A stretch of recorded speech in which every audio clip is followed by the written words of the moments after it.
Santos Cerdán, el que fuera número 3 del Partido Socialista y uno de los hombres más cercanos del presidente del gobierno, ya duerme en una de las celdas de la prisión del Soto del Real. Allí ha pasado estas primeras horas de reclusión preventiva, imputado por delitos de organización criminal, cohecho y tráfico de influencias. Una decisión del magistrado del Supremo que no ha dejado lugar a dudas. Había indicios más que suficientes, incluso pruebas de que el que fuera secretario de organización del PSOE no podía seguir en libertad mientras se investiga lo que es ya uno de los mayores escándalos de corrupción que salpica al actual Ejecutivo. Un escándalo que no solo se mide en imputaciones, se mide también en dinero, en cantidades muy concretas, 5 millones de euros en comisiones. Esa es la cifra estimada por el magistrado como botín por la adjudicación irregular de obras públicas. Obras en Murcia, La Rioja, Sevilla o Barcelona, obras que según la UCO beneficiaron a grandes empresas como Acciona, que habría recibido contratos por un valor de más de 500 millones de euros. Y todo gracias a las gestiones de una red donde Cerdán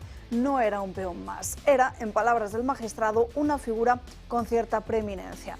El juez no se ha andado con eufemismos ni tampoco con interpretaciones. Ha dicho que el botín que supuestamente obtuvieron José Luis Ábalos y su asesor Koldo García, cerca de 1 millón de euros, apenas representa una pequeña parte del total. Lo insólito, según el juez, no es que se cobraran mordidas, lo insólito es que se quedaran tan poco, y si ellos tuvieron tan poco, es que alguien más se llevó mucho más. Esa es la aritmética de esta corrupción. Ese alguien más, según el auto judicial y los informes de la Guardia Civil, podría incluir a más personas físicas y jurídicas. Y aquí es donde entra en escena la posible financiación irregular que hasta ahora el Partido Socialista ha tratado de mantener alejada del foco. La sospecha es que esta trama pudo servir también para financiar al propio Partido Socialista, y eso lo cambia todo. Cerdán, por su parte, se defendía. Decía ayer ante el juez que todo esto era una persecución política, que se le iba a encarcelar por ser progresista y sanchista, pero no lograba explicar con qué dinero reformó su casa en Navarra por 60.000 euros, ni cómo pagó al contado un todoterreno de alta gama, ni tampoco cómo su cuenta corriente multiplicó su saldo por 5 en apenas unos meses. Esa, precisamente, es la clase de respuestas que los jueces necesitan y que él no dio. Y con Cerdán se cae también una coartada política, la de que los socialistas están siendo perseguidos por ser socialistas. Pero sin embargo aquí no hay persecución, hay pruebas y no hay conspiración, porque lo que hay son comisiones. Tampoco hay lawfare, hay contratos, pagos y adjudicaciones. La conmoción en Ferraz, se lo pueden imaginar, es total. Dentro de 5 días hay convocado un comité federal, el más incómodo de la era de Sánchez, porque no es solo Cerdán y tampoco es lo único que sucede, porque fíjense, ayer, en el mismo día, el lunes, el Tribunal Superior de Justicia de Extremadura tumbaba el aforamiento de Gallardo, lo que significaba que tendría que responder ante los jueces como cualquier otro ciudadano. Otro golpe, otra grieta en el discurso oficial de Moncloa. Desde el gobierno disculpen, repiten que no pasa nada, que hay que aguantar esta legislatura, el viejo manual de resistencia.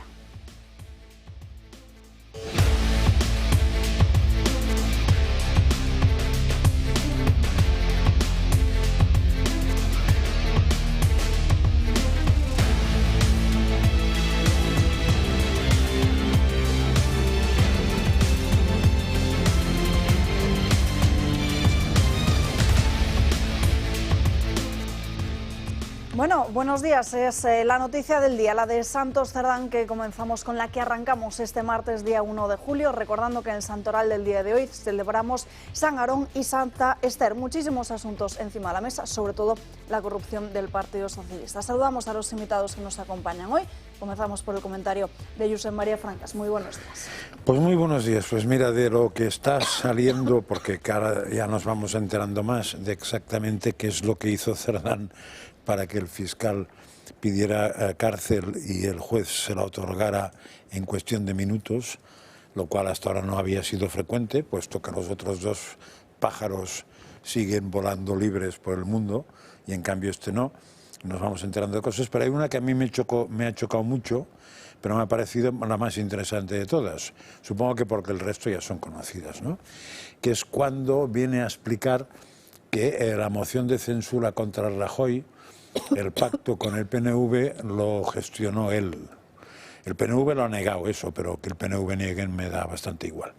Pero es muy interesante la explicación que da Cerdán de que fue a través del empresario este amigo, que es muy amigo de Otegi porque son del mismo pueblo, con lo cual querría decir que la negociación con el PNV se hace a través de Bildu, es decir, a través de Otegi. Eso es muy interesante para saber el PNV con quién se junta. Y hay una frase que a mí no me gustó nunca, la verdad, que es piensa mal y acertarás. Pero en este caso, y viendo el talante del PSOE, del PNV y de Bildu, yo la transformaría con otra que decía un amigo mío, que es piensa mal y te quedarás corto, que me parece bastante más realista en este caso. Y entonces, si pienso mal, pienso mal. Y me da para pensar que si hubo una negociación de Bildu con el PNV para apoyar al PSOE, puede ser que esta negociación conllevara que ganara quien ganara, a no ser que fuera muy claro, en el País Vasco gobernaría el PNV con el PSOE. Pues cabe esta opción de que Bildu dijera, pues me haces el favor de colocar a Pedro Sánchez y de quitar a Rajoy, porque con este evidentemente tendré muchas puertas abiertas, y yo en cambio, si no es muy bestia el resultado, o sea, a la mínima que ganes por un voto o casi que, vamos, te dejo gobernar tranquilamente. Pues mira, me parece que pensando mal me quedaré corto, incluso con eso. Nos acompaña también en esa mesa Marcos de Quinto. Muy buenos días. Muy buenos días. Y en unos minutos, además, se sentará también aquí con nosotros Julio Eriza. Vamos ya con este asunto de Santos Cerdán, pero antes contarles, bueno, nos vamos por unos minutos hasta Aragón. Ya saben que esta comunidad autónoma es de las que sufre de una mayor población más envejecida en nuestro país. Fíjense que la población mayor de 65 años asciende a casi 303.000 personas. Constituye un 22,4% del total de habitantes en esta región. Las mujeres representan el 56% frente al 44% de los hombres. Ante estos datos, desde la Consejería de Bienestar Social del Gobierno de Aragón, lo que han hecho es elaborar una estrategia, un plan para afrontar la soledad no deseada. Se desarrolla en torno a 5 líneas generales, 11 objetivos y un total de 63 medidas que se van a implementar en toda esta comunidad autónoma.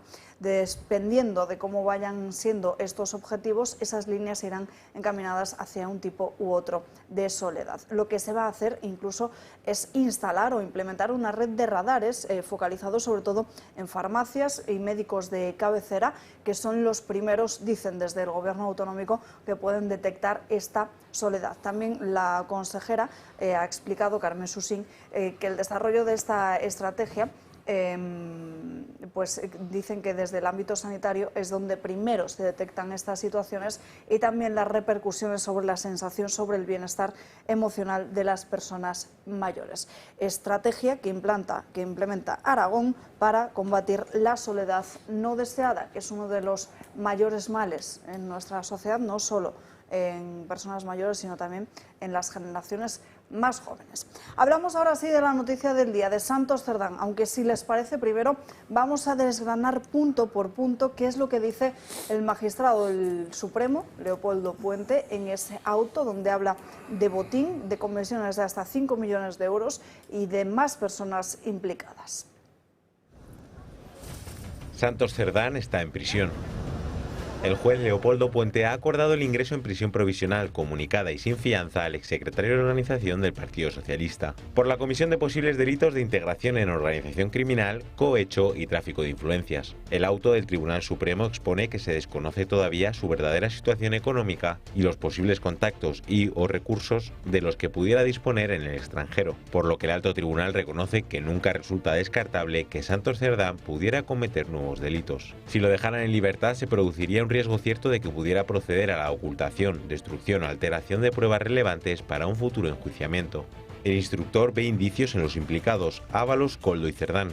Afirma que había una relación vertical de cierta preeminencia, siendo Cerdán el encargado de distribuir los frutos ilícitos resultados de la posible comisión de hechos delictivos. Y un elocuente denominador común: todas las obras públicas fueron adjudicadas a Acciona actuando en una unión temporal de empresas con otras de menor envergadura sin que en ninguno de los casos la adjudicataria presentara la mejor oferta económica, al igual que la participación de Servinavar 2000. Los investigados habrían conseguido un botín superior a los 5 millones de euros, cantidad varias veces mayor que la parte que indiciariamente correspondía a Ábalos y Koldo. Y el juez refuerza la idea de que más personas, físicas o jurídicas, pudieran haberse lucrado con las tan mencionadas adjudicaciones. En su declaración en el Tribunal Supremo, Santos Cerdán relacionó al empresario Anxón Alonso, administrador de Servinavar 2000 y su amigo personal, como mediador entre el PSOE y el PNV para que los vascos apoyaran la moción de censura contra Mariano Rajoy, la que Sánchez se convirtió en presidente del gobierno. El Partido Nacionalista Vasco ha dicho que Cerdán miente y que es ridículo lo que dice. Afirman que solamente hubo una reunión días previos a la moción, entre Ábalos, Cerdán, Aitor Esteban y Joseba Urrecochea. Bueno, las reacciones en la jornada de ayer no se hacían esperar. De hecho, una de las más sorprendentes eran las de María Jesús Montero, la número 2 del Ejecutivo, vicepresidenta y ministra de Hacienda, que decía, atención, que esto no tiene nada que ver con el Partido Socialista. Ya, como siempre hemos dicho, es un asunto de una persona que no tiene que ver con el Partido Socialista, que tomamos las decisiones correspondientes y lo que queremos es que colabore y que la justicia llegue hasta el final. Un tono bastante diferente era el que tenía Emiliano García Paje. Hay gente en España que practica el victimismo permanente. Somos víctimas de todos. Incluso algunos se quieren hacer pasar por víctimas de Santos Cerdán o víctimas de Ábalos.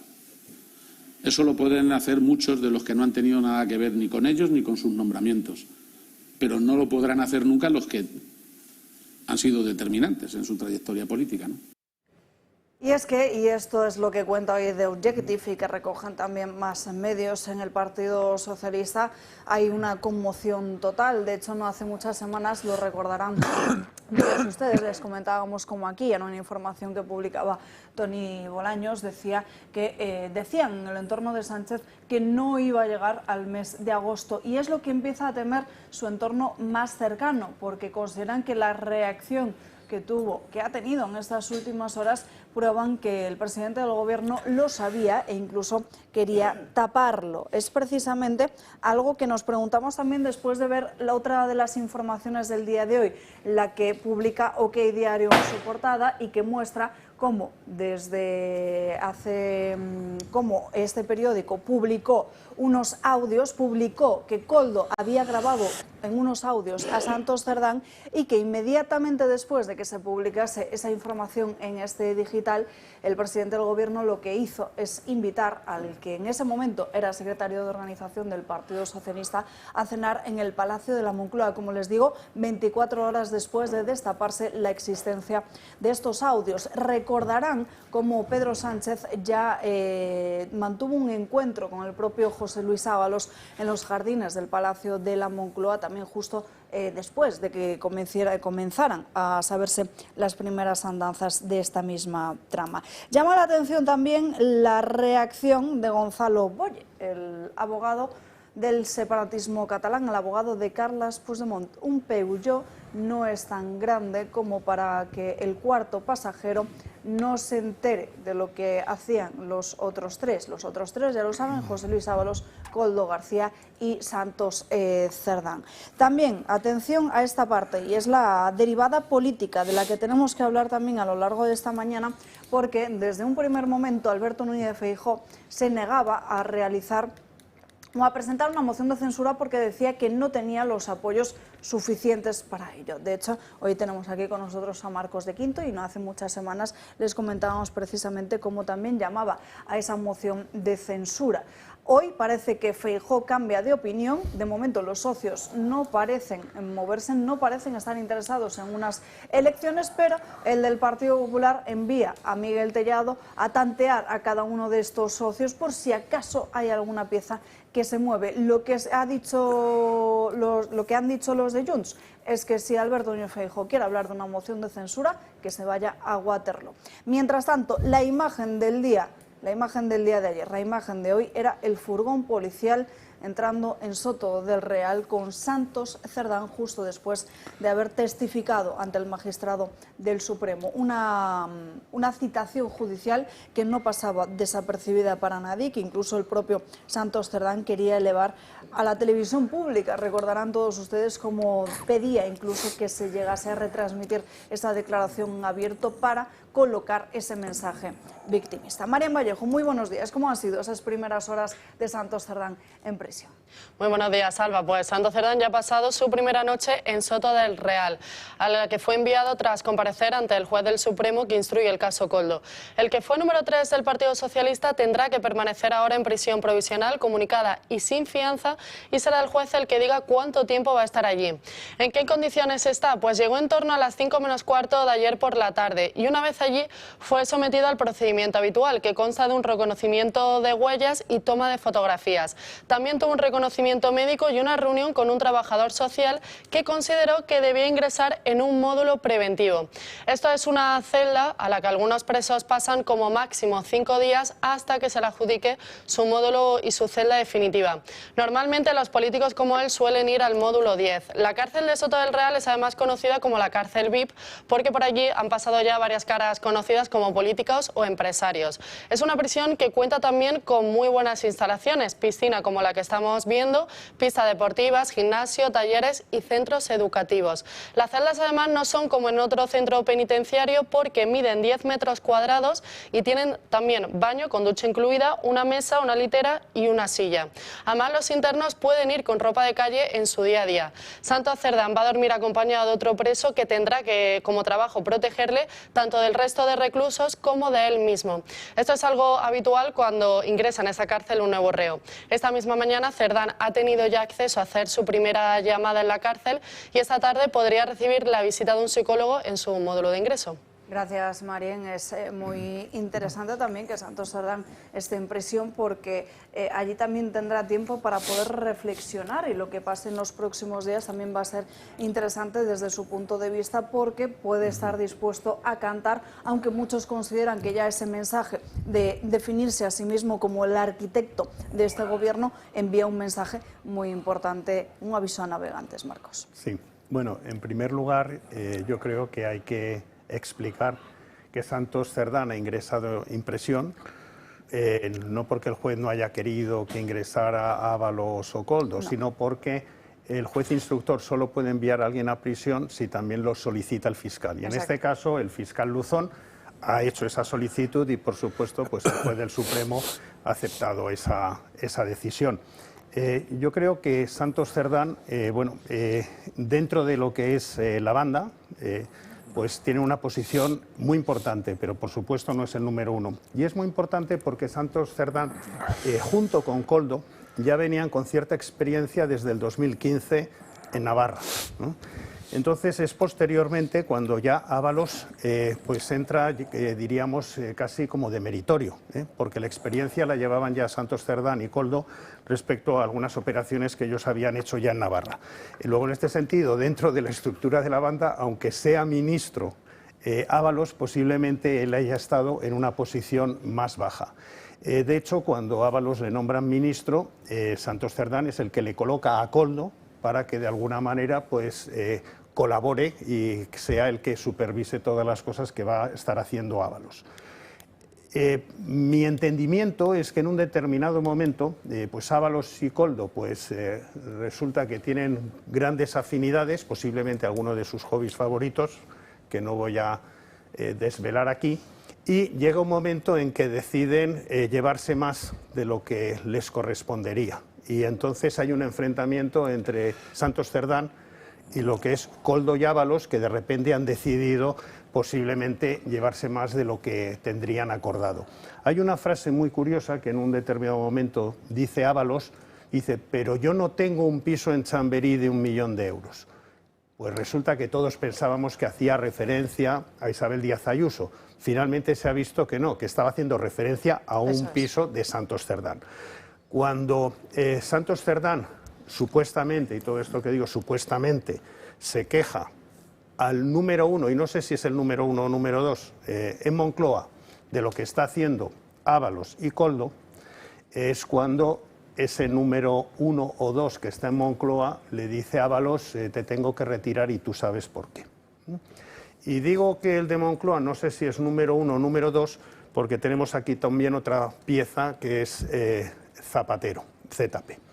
¿Qué sucede? Esto, que yo entiendo después de lo que se va viendo, trato un poco de organizar lo que hemos todos conocido, Dentro de esta pieza, donde de alguna manera pues son un poco raterillos, lo que sería en un inicio lo que hacía Santos Cerdán con Koldo en Navarra y tal, pasa a otro nivel cuando con ZP, con Venezuela, entra Aldama, que es una persona pues de un nivel superior, de un nivel distinto. Entonces a esta trama, digamos, de pitufeo corrupto, empezamos ya a ver de lo que son cupos de petróleo, de PDVSA y tal, a lo cual, por supuesto, ni Cerdán ni Koldo yo creo que tienen nivel para ello. Y esto yo creo que de alguna manera pues sienta en qué situación estamos.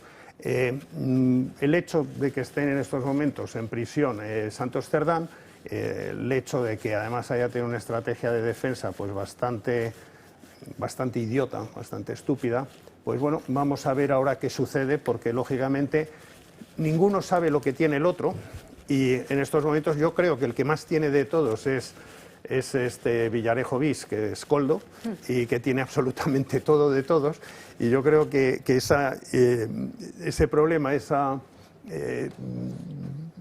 incertidumbre es la que está flotando, pero en algún momento yo creo que el que primero se abra a colaborar con la justicia, pues le va a ir mejor. Al segundo, pues le irá un poquito peor, y yo creo que el tercero, que quiera colaborar con la justicia, pues ya no va a tener absolutamente nada. Y en esta carrera es en la que estamos. Y entre tanto, pues bueno, pues tenemos al presidente del gobierno que está atrincherado absolutamente, y yo creo que desencajado, y lo único que él necesita en estos momentos es crear más ruido, crear más lío, destruir más el país para que esto pase a un segundo o a un tercer plano. Desde esa perspectiva, entiendo que la visita reciente que ha tenido ZP a Suiza, aparentemente es para hablar con Puigdemont, pues podría traernos alguna noticia, como que de alguna manera pues estén negociando una consulta. No digo un referéndum de autodeterminación, pero algún tipo de consulta a lo mejor la estén negociando como parte del pacto que tenían de investidura. Y esto, lógicamente, si se confirmara, y estoy hablando solamente de posibilidades, si se confirmara, pues lógicamente llenaría todas las portadas de periódico, lo cual pues dejaría de llenar otro tipo de cosas. Tenemos un problema en España tremendo, porque de hecho estamos viviendo un golpe de Estado. De hecho, lo que ha sucedido con el Tribunal Constitucional, con el tema de la amnistía, es absolutamente vergonzoso. El Tribunal Constitucional ha dado como constitucional la amnistía, que es absolutamente inconstitucional, basado en todo lo que ha sido el preámbulo de esa amnistía, la exposición de motivos, que es una exposición de motivos que se basa en la reconciliación. Sin embargo, el otro día escuchamos en el Parlamento, contestando uno de los de Junts per Cat a Cayetana Álvarez de Toledo, diciendo: oiga, que no, que la ley de amnistía no la ha hecho Bolaños, que la hemos hecho nosotros, que la ha hecho precisamente Gonzalo Boye, este abogado de Puigdemont, y lo ha soltado así. Y además el cambio de opinión de Sánchez también está en las cámaras, está registrado, está grabado. Cuando hay una pregunta que le preguntan cómo ha hecho ese cambio de opinión, dice: por el resultado del 23.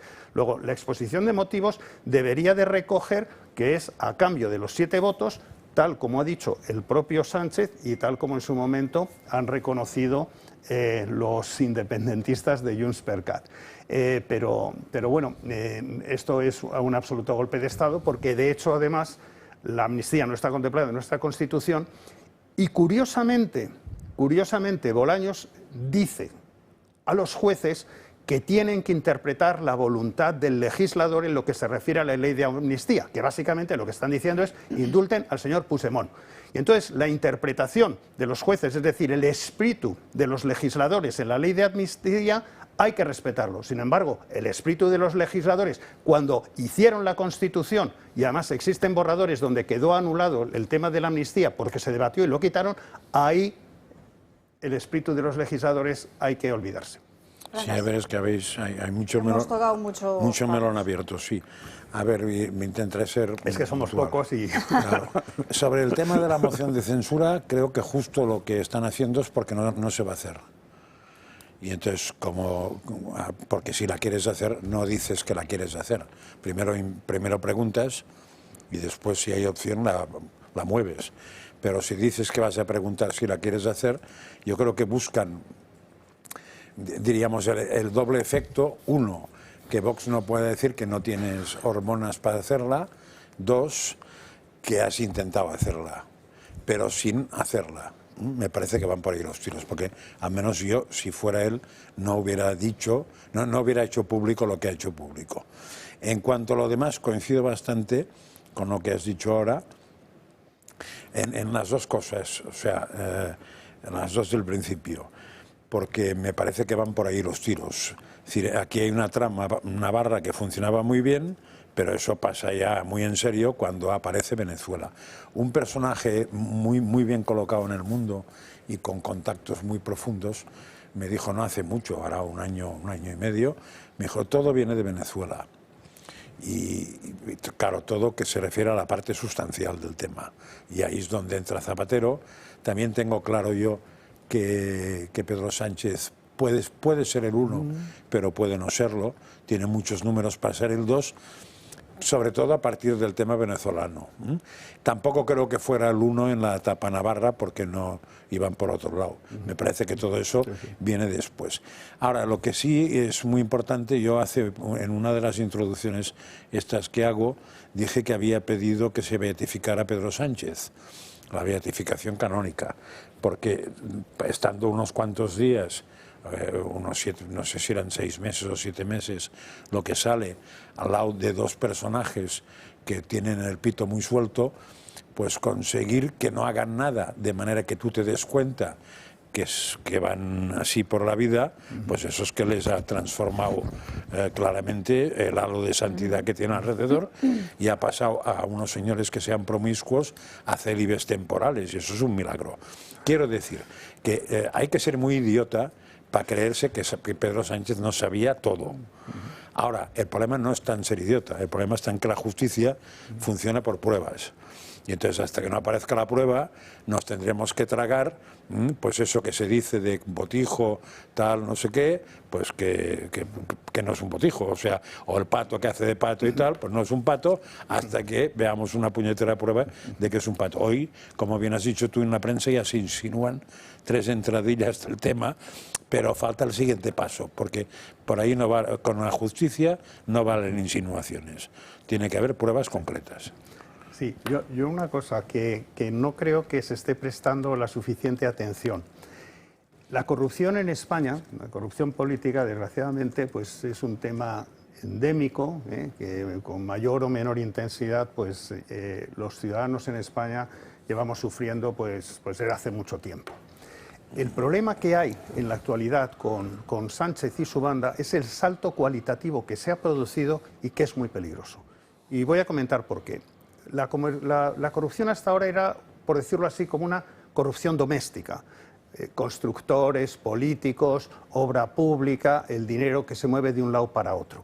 Pero hay un punto de inflexión, que es lo que Aldama ha denunciado del famoso sobre con los 250 millones de dólares en cupos de petróleo venezolano, que además aparentemente han servido para financiar, es lo que Aldama ha dicho, al Partido Socialista y a la Internacional Socialista para darle el cargo de presidente de la Internacional Socialista a Sánchez. Y eso coincide en el tiempo, que esto es lo importante, cuando Sánchez y el gobierno de España estaba apoyando a Guaidó y de la noche a la mañana cambia su política internacional y se echa en los brazos de Maduro y de Delcy.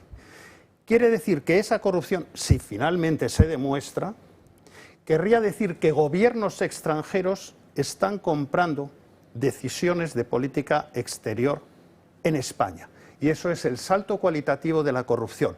Porque si esto, de nuevo vuelvo a decir, si esto se demuestra, cabe pensar, ¿se cobró por regalar el Sáhara a Marruecos sin pasar por el Congreso de los Diputados? Sin que la oposición o lo votara la soberanía nacional, sino fue una decisión unilateral de este sujeto. Siguiente pregunta. Para reconocer al Estado terrorista de Hamás en Gaza, que fue una decisión unilateral, también sin pasar por el Congreso de los Diputados, cobró. Y también cabe una pregunta. Este acuerdo último de Gibraltar, que de hecho lo que ha hecho ha sido darle unas ventajas, lo que querían precisamente la mayor parte de los delincuentes que están afincados en Gibraltar, pues le ha dado un acuerdo muy beneficioso para ellos. Cobró también por desmantelar el grupo Oconsur de la Guardia Civil. Cabe todas estas preguntas habida cuenta de lo que Aldama ha dicho respecto al sobre de Venezuela. Y esa corrupción ya es una corrupción seria, muy peligrosa. Respondiendo a preguntas, Miguel Tellado en estos momentos en el escritorio del Congreso de los Diputados acerca de esa negociación de una moción de censura, de la respuesta de Junts y del tantear al resto de socios parlamentarios. Dice Tellado que solo quieren preguntar al resto de socios si están cómodos con la situación actual. No llamamos para pedir, llamamos para escuchar. Yo creo que he sido bastante claro.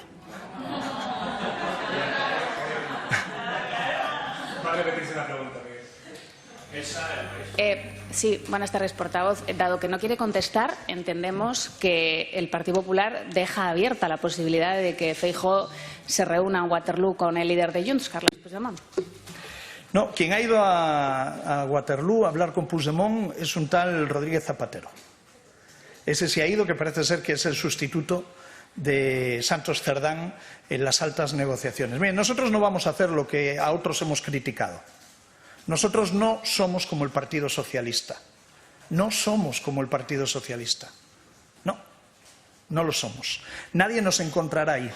Si tuviésemos tan pocos escrúpulos como el Partido Socialista, Feijóo habría sido presidente del Gobierno de España. No quería responder Miguel Tellado en un primer momento a esa pregunta sobre si el Partido Popular aceptaba que el hecho de que Alberto Núñez Feijóo viajara o no a Waterloo a reunirse con Carles Puigdemont para tantear esa posibilidad de Junts ante una moción de censura. Sé que queréis hablar de este asunto en la mesa, le quiero preguntar también por ello a Marcos de Quinto, pero antes, breve pausa de publicidad, enseguida volvemos. Ya estamos de vuelta en Dando Caña, pasan 3 minutos de las 12:30 del mediodía, las 11:30 en Canarias. Ya lo saben, hoy es primer día de julio y también el primer día de huelga de los jueces y fiscales por la famosa reforma de la ley que pretende realizar Félix Bolaños. En el Congreso, Junts ha registrado además una treintena de propuestas y una de ellas es muy preocupante, sin duda. Es la información que hoy escribe Laura Fábregas en The Objective. Con ella tenemos conexión en directo. Laura, muy buenas tardes. Hola, buenas tardes, ¿qué tal? Bueno, lo que ha colado Junts es una especie de Consejo General del Poder Judicial catalán, ¿no? Sí, está aprovechando que ahora empieza la negociación sobre esta ley, que además es una ley que a ellos les importa poco, si no es para sacar cosas contrapartidas para Cataluña o para sus intereses, como sería crear un Consejo General del Poder Judicial catalán. Es decir, que el Consejo General del Poder Judicial que existe ahora no tuviera competencias en Cataluña. ¿Y esto qué implicaría? Porque podríamos hablar, como bien titulas, podríamos estar ante un paso previo a un Supremo propio, ¿no? Sí, efectivamente es esto. O sea, además es una cosa que ellos no esconden porque lo llevan en el programa electoral del 23J. Ellos quieren crear este Consejo General del Poder Judicial catalán para que pueda elegir los propios jueces del Tribunal Superior de Justicia de Cataluña, y el siguiente paso es que el Tribunal de Justicia de Cataluña sea la última instancia jurisdiccional que se aplique en Cataluña, es decir, convertirla de facto en un Tribunal Supremo catalán, ¿no? Que sería un paso para avanzar hasta esta federalización de España, que queda a su juicio por hacer, como es el sistema judicial, que ellos lo siguen viendo como algo muy centralizado y no quieren que sea así. Sin embargo, en el año 2010 esta posición de Junts ya estuvo recogida en el Estatuto catalán y el Tribunal Constitucional lo tumbó. Así fue. Esto fue uno de los artículos que el Tribunal Constitucional, en su sentencia famosa del Estatut de 2010, tumbó porque consideró que era extralimitarse de las competencias que puede tener una autonomía y que esto competía al Estado español tener estas competencias, ¿no? Entonces, claro, están pidiendo una cosa que el Tribunal Constitucional anterior al que tenemos ahora consideró que no era constitucional. Lo que pasa que con el precedente de la ley de amnistía, donde se ha hecho una interpretación muy laxa de la Constitución para poner ahí metida la amnistía, pues claro, ellos consideran que esto les brinda una oportunidad de oro para intentar que esta vez sí, con este nuevo constitucional que preside Conde Pumpido, pues pueda aceptar que también haya un tribunal supremo catalán. Laura, decía antes en la mesa, Marcos de Quinto comentaba la posibilidad con ese viaje de Zapatero a Waterloo que fuera destinado a negociar también una consulta para Cataluña con la que tapar toda la corrupción que está salpicando al gobierno de Pedro Sánchez. ¿Cómo valoras tú esa posibilidad? O sea, la reunión entre Sánchez y ¿quién? ¿Y Feijóo? No, Zapatero, sí. Zapatero en Waterloo. Vale, perdona, es que hoy justo hemos conocido que también pide una reunión a Feijóo. Sí. Pues mira, lo de Zapatero, que ahora parece novedad, pero es que Zapatero ya estaba al tanto de todas estas reuniones en Ginebra, en Waterloo, lleva mucho tiempo siendo uno de los interlocutores preferentes de los de Carles Puigdemont. Lo que sí es cierto, a mí me comenta gente de Junts que sí que piensan que con la cárcel de Cerdán el caso ha dado un salto cualitativo, que mientras era solo el caso Ábalos o el caso Koldo, a ellos les importaba poco, pero que ahora hay una cierta incomodidad de estar vinculados a esta presunta corrupción del Partido Socialista. Laura Fábregas, muchísimas gracias por estar con nosotros en directo. Te seguimos leyendo en The Objective. Gracias a vosotros. Enseguida le pregunto a Marcos por esa posibilidad de la moción de censura, pero antes, Francas, creo que quería comentar otro asunto de lo que suponía el salto real en esta trama de corrupción. Sí, a ver, yo es que pienso que la diferencia está... A ver, el PSOE desde Felipe González siempre ha tenido corruptos dentro, y lo mismo el PP. Pero me parece que la diferencia sustancial entre la época de Felipe, que la gente se olvida, que acabó fatal, porque acabó con corrupción en el BOE, corrupción en la Guardia Civil, corrupción en la Cruz Roja y no sé dónde, bueno, en todos lados, ¿no? En el Banco de España, etcétera. O sea, y de hecho hay libros, si alguien se quiere entretener, donde lo explican muy bien. Pero me parece que era una corrupción de que el que tiene mando en plaza cae en la tentación y a partir de ahí profundiza la tentación y va tirando, ¿no? Pero en cambio me da la sensación de que la corrupción de Pedro Sánchez es una corrupción previa. O sea, no es que haya gente que se haya tentado, sino que todo su intento de poder es porque detrás del poder está lo que quieren hacer, que es fundamentalmente forrarse y salir indemnes. Y ahí viene todo el movimiento constitucional, todo el movimiento jurídico, porque se trata de salir indemnes de lo que van a montar. Y si además lo montan para una determinada época larga, un poco sería como coger el modelo argentino de Kirchner y compañía y aplicarlo en España. Es decir, hemos de conseguir un sistema que el poder sea permanente y que además tengamos suficientes cosas como para tener entradas personales, más entradas colectivas para ir comprando votos. Más o menos es eso. Sobre ese tema una cosa muy rápida. Me parece que ahora mismo Junts, por lo que sea, le preocupa mucho más conseguir el tema de un Consejo General del Poder Judicial, etcétera, que la consulta, que le interesa relativamente poco. No olvidemos que el único sentido que tiene el separatismo es tener un objetivo inalcanzable y que mientras tanto te lo vayan pagando. Y que el objetivo alcanzable que tienen ahora mismo ellos es muy fácil, que es: no queremos ser independientes, queremos ser libres, pero que nos lo paguen. O sea, el hijo crápula. Es decir, el Maduro, el hijo de Maduro Crápula, o los Castro, los hijos, ¿no? Que es que yo vivo a mi costa, nadie se mete conmigo, hago lo que me da la gana, tengo la justicia, tengo todo, pero cuando me falta dinero no lo pongo yo. Llamo y me lo pagan desde Madrid porque sigo siendo español. Me parece que es tan fácil como eso. Marcos, sobre la moción de censura. Sí, bueno, me llama la atención que hayan, y me parece bien, que estén pegando este ligero viraje, porque cuando hace unas semanas hicimos esa propuesta, que ahora si quieres te comento y recuerdo, pues un poco lo que el PP decía es que no es el momento. Pues yo no sé cuándo es el momento, porque el momento es cuando se lo lleven detenido de Moncloa a Sánchez, pues bueno, ya habrá pasado el momento. Y sobre todo el momento no es esperar hasta 2027, porque sería condenar a los españoles a 2 años más de sanchismo.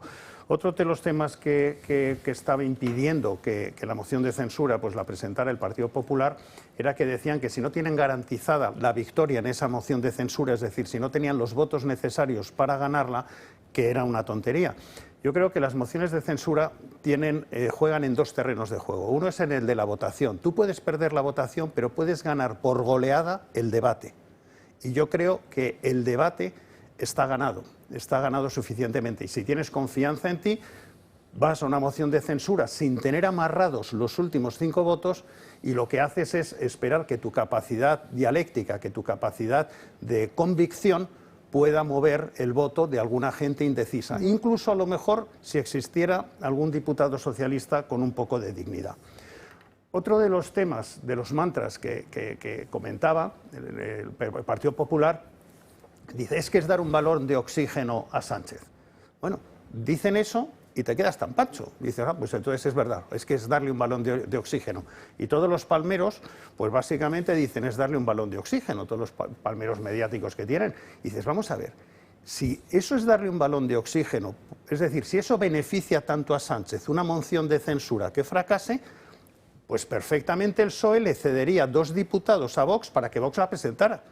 Pero no lo hace, porque por supuesto que una moción de censura no va a dar un balón de oxígeno a Sánchez, todo lo contrario, Sánchez no quiere que se le haga una moción de censura. Y la otra cosa que también comenta la gente sin profundizar mucho en ello, es que una moción de censura lo que haría sería unir a los socios de Sánchez en torno a él. Bueno, no lo creo y yo comento por qué, mi argumentación. Primero, Sánchez ha explorado la posibilidad de una moción de confianza y los socios le han dicho, ni se te ocurra, porque los socios van a huir de una moción de confianza porque no se quieren retratar apoyando a este gobierno corrupto. Por lo cual, una moción de censura va a obligar a que los socios en el debate tengan que enfrentarse a Sánchez, tengan que separarse de la corrupción que representa a Sánchez, por lo cual no van a estar apoyándole, aunque posteriormente voten para salvar a Sánchez basados en que no gobierne la derecha y este tipo de cosas, pero lógicamente en el debate se van a apartar de él.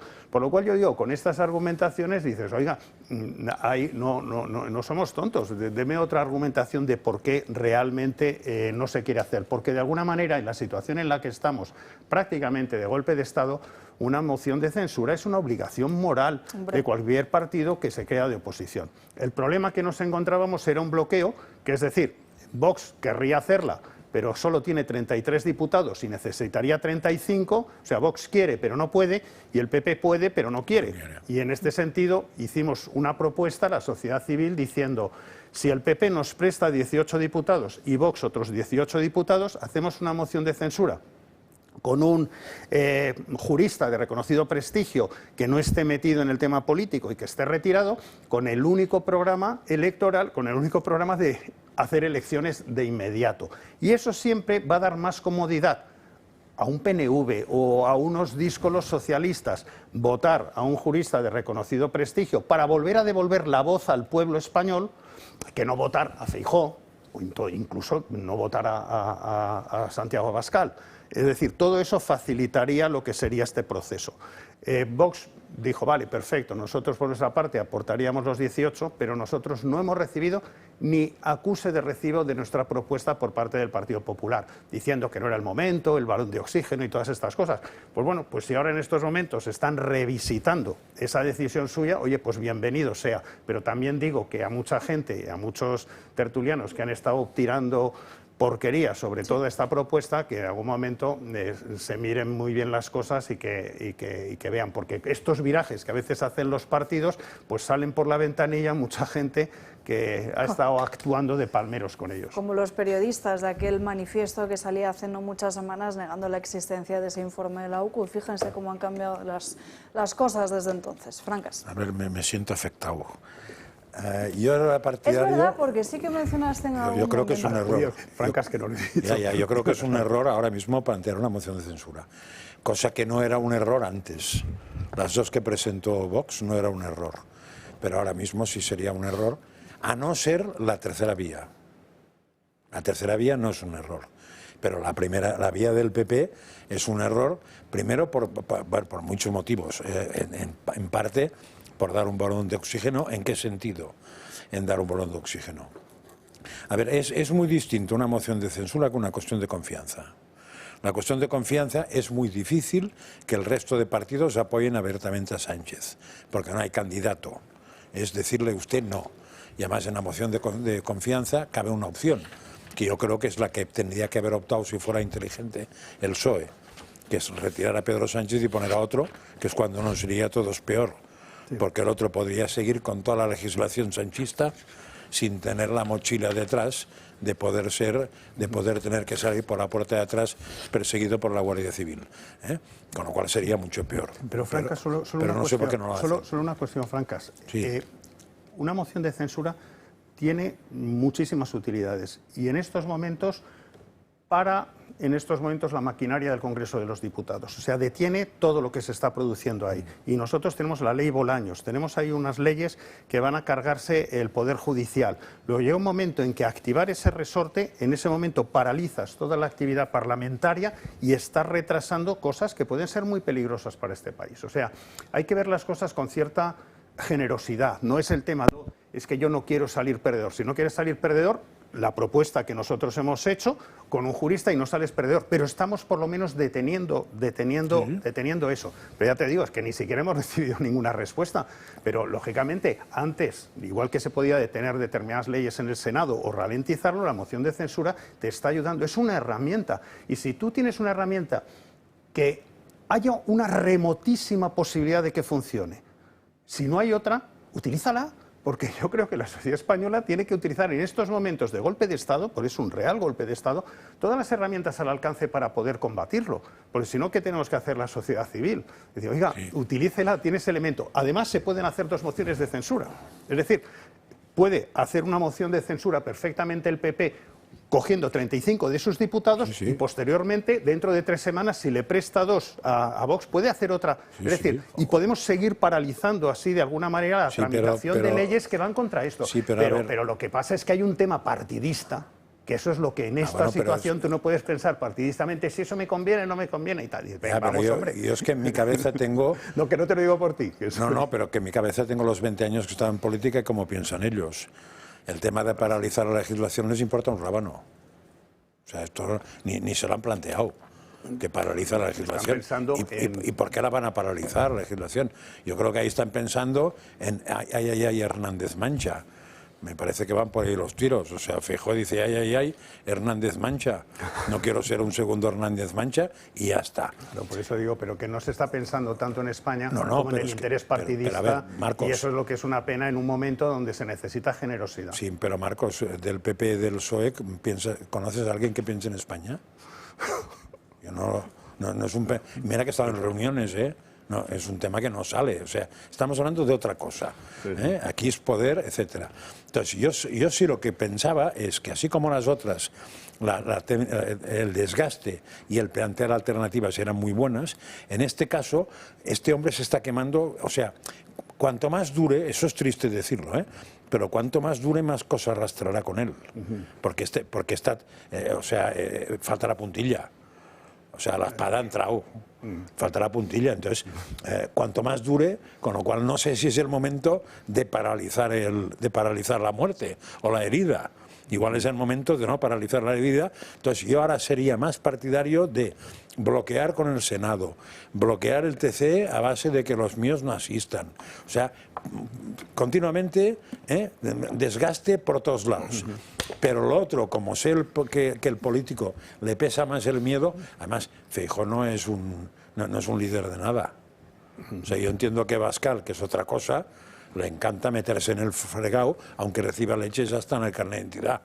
Pero Feijóo es otra cosa. Feijóo, la filosofía del PP desde hace años es sentarse, antes rezar, ahora ni eso, exacto. Esperar a que pase el chico. Ahora no hay que rezar, hay que entretenerse, porque lo de rezar es una cosa de viejas caducas, y esperar a que el otro se la pegue.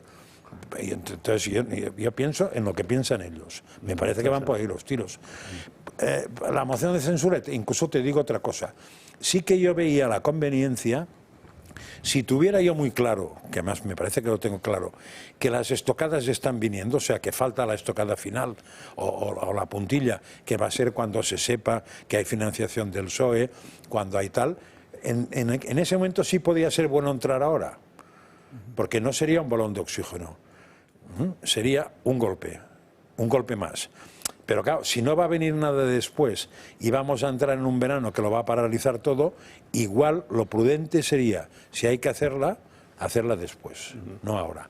Ahora, vuelvo a decir lo de antes, si yo quiero hacer una moción de censura, no digo quiero hacer una moción de censura, preguntaré a mis socios, sino que pregunto a mi socio o a los socios del otro y digo, preguntaré cuando he preguntado. Si no, es que no la quiero hacer. Nos tenemos que ir rápidamente a una brevísima pausa de publicidad de poquito menos de 2 minutos y a la vuelta seguimos hablando de este asunto, de otras de las muchas aristas de este tema, porque esto va a ser un suma y sigue y todo apunta en Navarra hacia Chivite. A la vuelta. Si mañana se va la luz otra vez, que no te pille por sorpresa. Con las baterías de Comunidad Solar, tu casa sigue funcionando aunque falle la red eléctrica. No necesitas placas solares ni instalaciones complicadas. Solo conectar, almacenar y tener energía lista cuando más la necesitas. Seguridad, ahorro y tranquilidad, incluso si vives en un piso. Entra en comunidadsolar.es, sección baterías, y protégete sin complicaciones o llama al 980 28 12. Seguimos dando caña y nos vamos acercando a la 1 en punto de la tarde, y otro de los que sigue también colocando y soltando poquito a poco información es José Luis Ábalos. En una conversación con OK Diario les ha confirmado que Pedro Sánchez le avisó de esa investigación de la UCO al que fuera su asesor, a Koldo García. De hecho, esto se lo comentó en una reunión que se prolongó durante más de 2 horas y, según esta información, tuvo lugar después de que Alberto Núñez Feijóo perdiera su primera votación de investidura en el Congreso de los Diputados. Un chivatazo, el que cuenta esta información, el que le dio a su exministro de Transportes, que se produjo exactamente a 5 meses y 1 semana antes de que el escándalo saltase. Esto precisamente ya era una información que tanteábamos aquí, porque desde la UCO, desde diversos entornos, había la sospecha de que muchos de los miembros de esta misma trama conocían ya que les estaban investigando, y por eso empezaron a tener un cierto cuidado en sus conversaciones. Les decía antes que todo apunta a Navarra y también a Chivite. La presidenta de momento niega tener algo que ver, niega tener algún conocimiento y defiende la transparencia de la adjudicación de los túneles de Belate. La adjudicación de las obras de desdoblamiento de los túneles de Belate de 76 millones de euros a Acciona, Servinavar y una empresa de construcción fue de las más transparentes de su gobierno. Reiterando que nada tiene que ver la adjudicación de las obras de los túneles de Belate con el presente informe de la UCO, podemos decir que es la adjudicación más transparente de cuantas se han llevado a cabo en este gobierno, y probablemente la más transparente que se haya hecho la Administración Foral de Navarra. Recordemos que Acciona y Servinavar están en el epicentro de la presunta trama de corrupción liderada por Santos Cerdán y Servinavar, concretamente, según la UCO, pertenecía un 45% a Santos Cerdán. En su comparecencia ante la Comisión de Régimen Foral a petición de Unión del Pueblo Navarro, Chivite ha negado que la Administración conociese que la empresa Servinavar, ganadora de la obra, perteneciera a Santos Cerdán, ahora en prisión. Que la Administración en ningún caso podía conocer el supuesto acuerdo privado relacionado con el reparto societario de Servinavar que la UCO señala haber encontrado en un registro, porque como todos ustedes saben, era un documento privado, por lo tanto, no era sabido. Chivite sigue en el ojo del huracán. Estos días ha visto caer a su número 2, Ramón Alzorriz, tras su dimisión porque su mujer trabajó en Servinavar, y también a su querido amigo Cerdán, hombre clave para fraguar los pactos que le llevaron al poder de la comunidad foral. De hecho, Santos Cerdán negoció desde el principio, personalmente, con el Ministerio de Transportes de José Luis Ábalos, para arrancar una subvención directa de 40 millones a las obras de desdoblamiento de los túneles de Belate, que Chivite después concedió al grupo de empresas en las que se encontraba la de su amigo Cerdán, por 76 millones de euros. Hacemos un pequeño parón en esta información porque tengo que contarles que la Policía Nacional está investigando en estos momentos la violación de una joven de poco más de 20 años, de 21 años, en Alcalá de Henares este mismo sábado. Tenemos conexión en directo con Isabel Pérez, ella es la portavoz de Vox en la Asamblea de Madrid. Isabel, muy buenas tardes. ¿Qué tal? Muy buenas tardes, Alba. Bueno, de nuevo estamos hablando de un centro de menores extranjeros no acompañados. Desde su partido han solicitado ya el cierre del mismo, ¿no? Bueno, estamos hablando de un centro de acogida de ilegales, llamado así por el Consenso Progre, pero lo que está claro es que esto no es un centro de acogida, es un foco de delincuencia y de inseguridad para los vecinos, ¿no? Nos han trasladado distintas informaciones los vecinos de robos, de hurtos, de motines, de distintas agresiones sexuales. Y nosotros hemos exigido desde el primer momento el cierre de este centro de ilegales, así como de todos los centros de inmigración ilegal que se están abriendo en nuestra región y también, por supuesto, en toda España, ¿no? Y es curioso escuchar ahora a la alcaldesa del Partido Popular diciendo que efectivamente se están produciendo estos hechos delictivos y que exige ahora el cierre del centro de ilegales que está en Alcalá de Henares. Pero la realidad es que el Partido Popular no puede ser hipócrita, porque ha sido precisamente el Partido Popular el que ha pactado con Pedro Sánchez el reparto de ilegales por toda España, motivo por el cual se rompieron los gobiernos con Vox. Ha sido el Partido Popular el que ha apoyado la regularización de 500.000 ilegales. Y es el Partido Popular el que vemos como en distintas partidas presupuestarias, en la Comunidad de Madrid también, pues se dedica a financiar a esas mafias disfrazadas de ONGs que trafican con personas y que provocan este efecto llamada. Nosotros estuvimos ayer en el centro de ilegales de Alcalá de Henares y es asombroso, ¿no? Ver cómo hombres en edad militar, con todos los gastos pagados, pues están campando a sus anchas por el municipio, ¿no? Un municipio que está siendo castigado precisamente por la inseguridad y por el deterioro de los servicios públicos. Menciona ese silencio cómplice y bueno, también para retratar esta situación, aunque sea fuera de la Comunidad de Madrid, pero es que es asunto también de máxima actualidad. Esta mañana hemos conocido cómo en Murcia se va a invertir una cuantía total de unos 7 millones de euros de los fondos europeos destinados a la compra de viviendas para alojar a estos menas. Sí que es cierto que desde Vox Murcia, José Ángel Antelo, también Santiago Abascal han avisado de que si esto no se rectifica, no apoyarán precisamente esos presupuestos, pero es algo que estamos viendo al final por todo nuestro país y que al final hoy lo que nos lleva a esta entrevista, doña Isabel, es este centro de menas de Alcalá de Henares, pero que constantemente estamos sufriendo noticias de este estilo. Claro, efectivamente, nosotros, Alba, decimos lo mismo en todas las regiones, decimos lo mismo en todos los municipios y lo dice nuestro presidente Santiago Abascal también, por supuesto, a nivel nacional.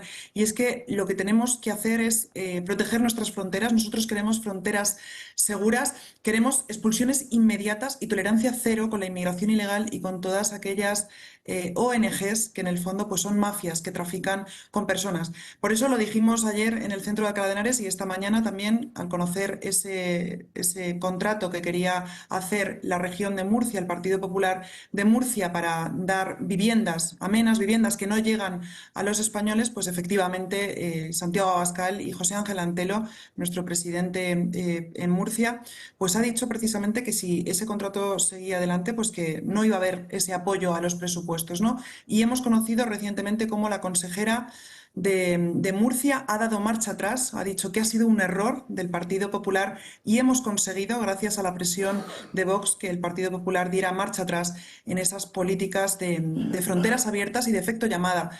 Pero es lamentable ver en las regiones donde Vox no tiene influencia en los gobiernos del Partido Popular, donde gobiernan con mayoría absoluta, como puede ser, por ejemplo, en la región de Madrid, donde vemos tristemente cómo ese efecto llamada se está favoreciendo por parte del Partido Popular de la señora Ayuso, que como digo gobierna con mayoría absoluta, y cuando nosotros pedimos que se cierren los centros de menas nos dice que no, cuando nosotros pedimos que se haga la prueba de edad a esos presuntos menas que estamos manteniendo con 7.000 euros cada plaza al mes en Madrid, nos dice que no. Cuando le decimos a la señora Ayuso que hay que cerrar el grifo a esas ONGs proinmigracionistas que estamos financiando con el dinero de todos los madrileños, nos dicen que no. Cuando le decimos a la señora Ayuso que tenemos que cerrar el grifo a esas ONGs que presuntamente hablan de cooperación internacional y que presuntamente ayudan en el norte de África, la señora Ayuso nos dice que no. Por eso es muy importante la influencia de Vox y lo hemos visto esta misma mañana con ese anuncio de ese inicio de unos contratos para hacer pisos de menas,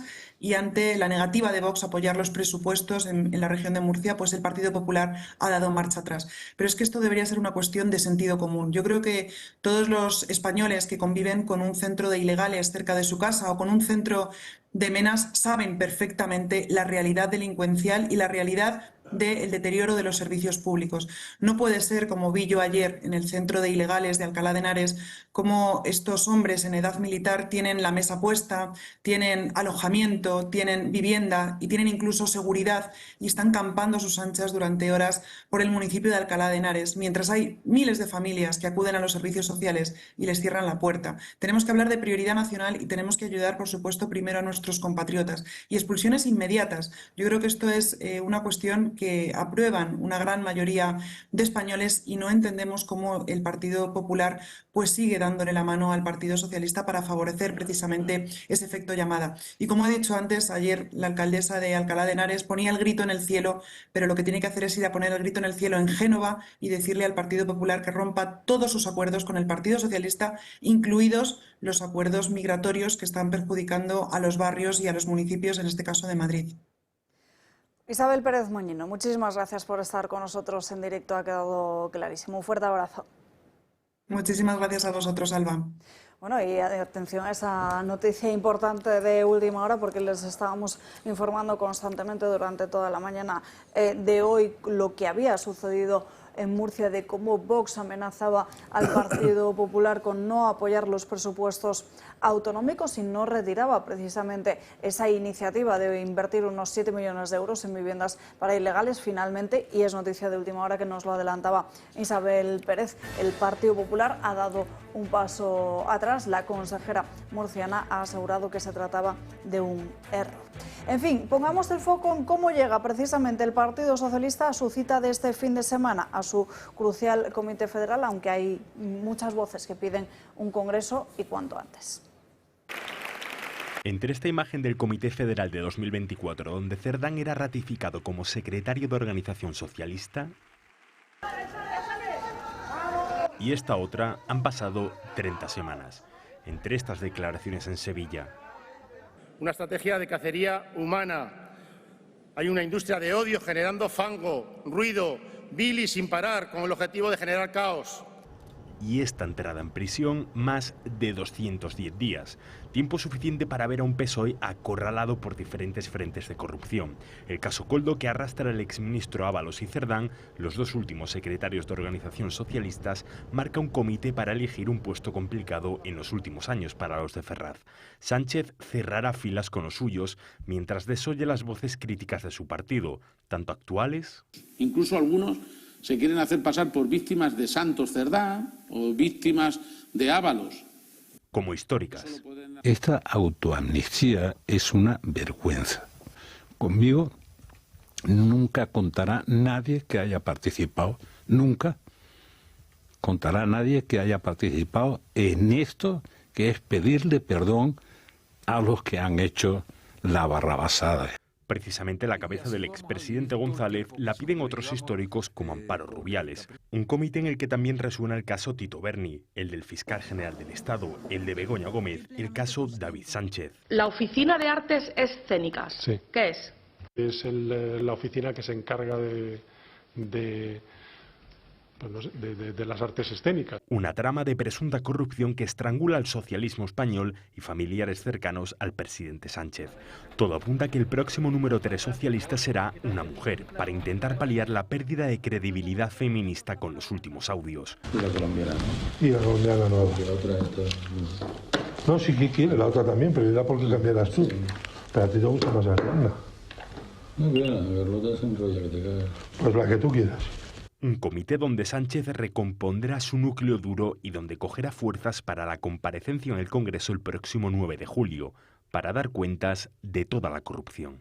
Había una que... Bueno, y además también, como les mencionábamos antes, esa cuestión que nos lleva directamente hacia Navarra, la posible implicación del gobierno navarro con Chivite al frente, porque claro, cuando salió ese informe de la UCO, Francás Demoledor, sobre Santos Cerdán, Chivite se emocionaba, lloraba en esa rueda de prensa, a lo mejor no porque le daba pena o por sorpresa, sino porque veía también que podía tener su cierta implicación. No, yo dije que lloraba porque se imaginaba lo que le venía encima. Pero es que es muy... Yo cuando la gente exagera y nos toma por idiotas, me hace especial ilusión. Porque la tal Chivite no dice lo que hemos dicho nosotros en la pieza, de que es uno de los más transparentes. No dice eso, dice que es el más transparente de la historia de la... Bueno, pues entonces vamos a definir lo que es ser transparente para que se vea cómo deben ser los otros contratos. Porque en la mesa de contratación hubo 3 votos particulares. De gente que no estaba de acuerdo en la contratación, lo digo para que se vea la transparencia y la fiabilidad, ¿no? Y los votos iban en el sentido de falta de justificación en la puntuación técnica, por ejemplo, inadecuada acreditación de la experiencia técnica, posible arbitrariedad en la adjudicación, etcétera, etcétera, etcétera. O sea, 2 técnicos y un jurídico de la mesa de contratación pusieron reparos. Y técnicamente se llaman así, reparos. Y los reparos eran interesantes, porque ni era la oferta más económica, ni era la oferta más experimentada, etcétera, etcétera, etcétera. Hombre, si eso es lo más transparente, supongo que el resto deben ser de juzgado de guardia todas las concesiones del gobierno de la señora Chivite, con lo cual no me gustaría estar al lado suyo, porque igual me coge la cartera. Sí, yo creo que es necesario llamar la atención sobre el papel que las empresas y las grandes empresas están teniendo en la situación crítica que está viviendo España. Yo, independientemente ya de que estén involucradas algunas empresas en casos de corrupción, digo independientemente incluso aunque no lo estuvieran, es decir, estamos viendo en España que hay una reacción por parte de la sociedad, que están saliendo los jueces, que están saliendo los fiscales, que se están manifestando para salvar esta democracia, y el mayor silencio que se escucha, porque es un silencio connivente, es el de las grandes empresas con este gobierno y además con sus aliados y con sus aliados extranjeros. De hecho, el otro día estaba con Miguel Otero, que es el propietario del Nacional, el diario de Venezuela, y resulta que en el caso de Venezuela a este hombre básicamente le impidieron volver al país. Había comprado el gobierno venezolano los otros 2 diarios que estaban detrás, este es el diario número 1, le hicieron una oferta mafiosa de 150 millones de dólares para comprarle la cabecera, dijo que no, le impidieron imprimirlo en papel, lo está emitiendo el diario a través de redes sociales, a través de Internet, y ahora Telefónica, que está en Venezuela, obedeciendo órdenes supuestamente de Maduro, maneja el 80% del tráfico de Internet, lo ha silenciado totalmente. Entonces, decir, bueno, que las empresas españolas tienen una responsabilidad, tanto se habla de responsabilidad social corporativa y con chorradas, cuando en el fondo defender la democracia es la primera responsabilidad social corporativa que debería de tener cualquier gran empresa. no solo no ser corrupta, sino además defender a los españoles y defender la democracia liberal que en estos momentos tenemos por el momento, y no sé por cuánto tiempo. Bueno, además de que es un silencio, parece ser que los números no son silentes, sino que los números de la mayoría de las grandes empresas están en un momento boyante, con lo cual eso también puede explicar que un gobierno débil les va muy bien.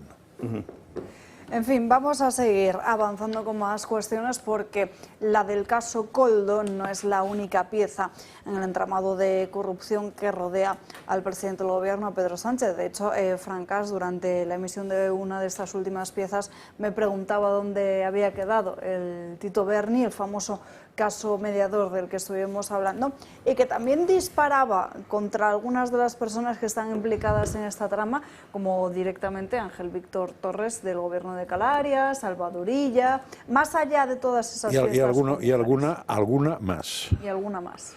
Porque una cosa que era muy curiosa, y no entraré en nombres y detalles, era que en estos que después se iban de juerga no solamente eran chicos, sino que también había chicas.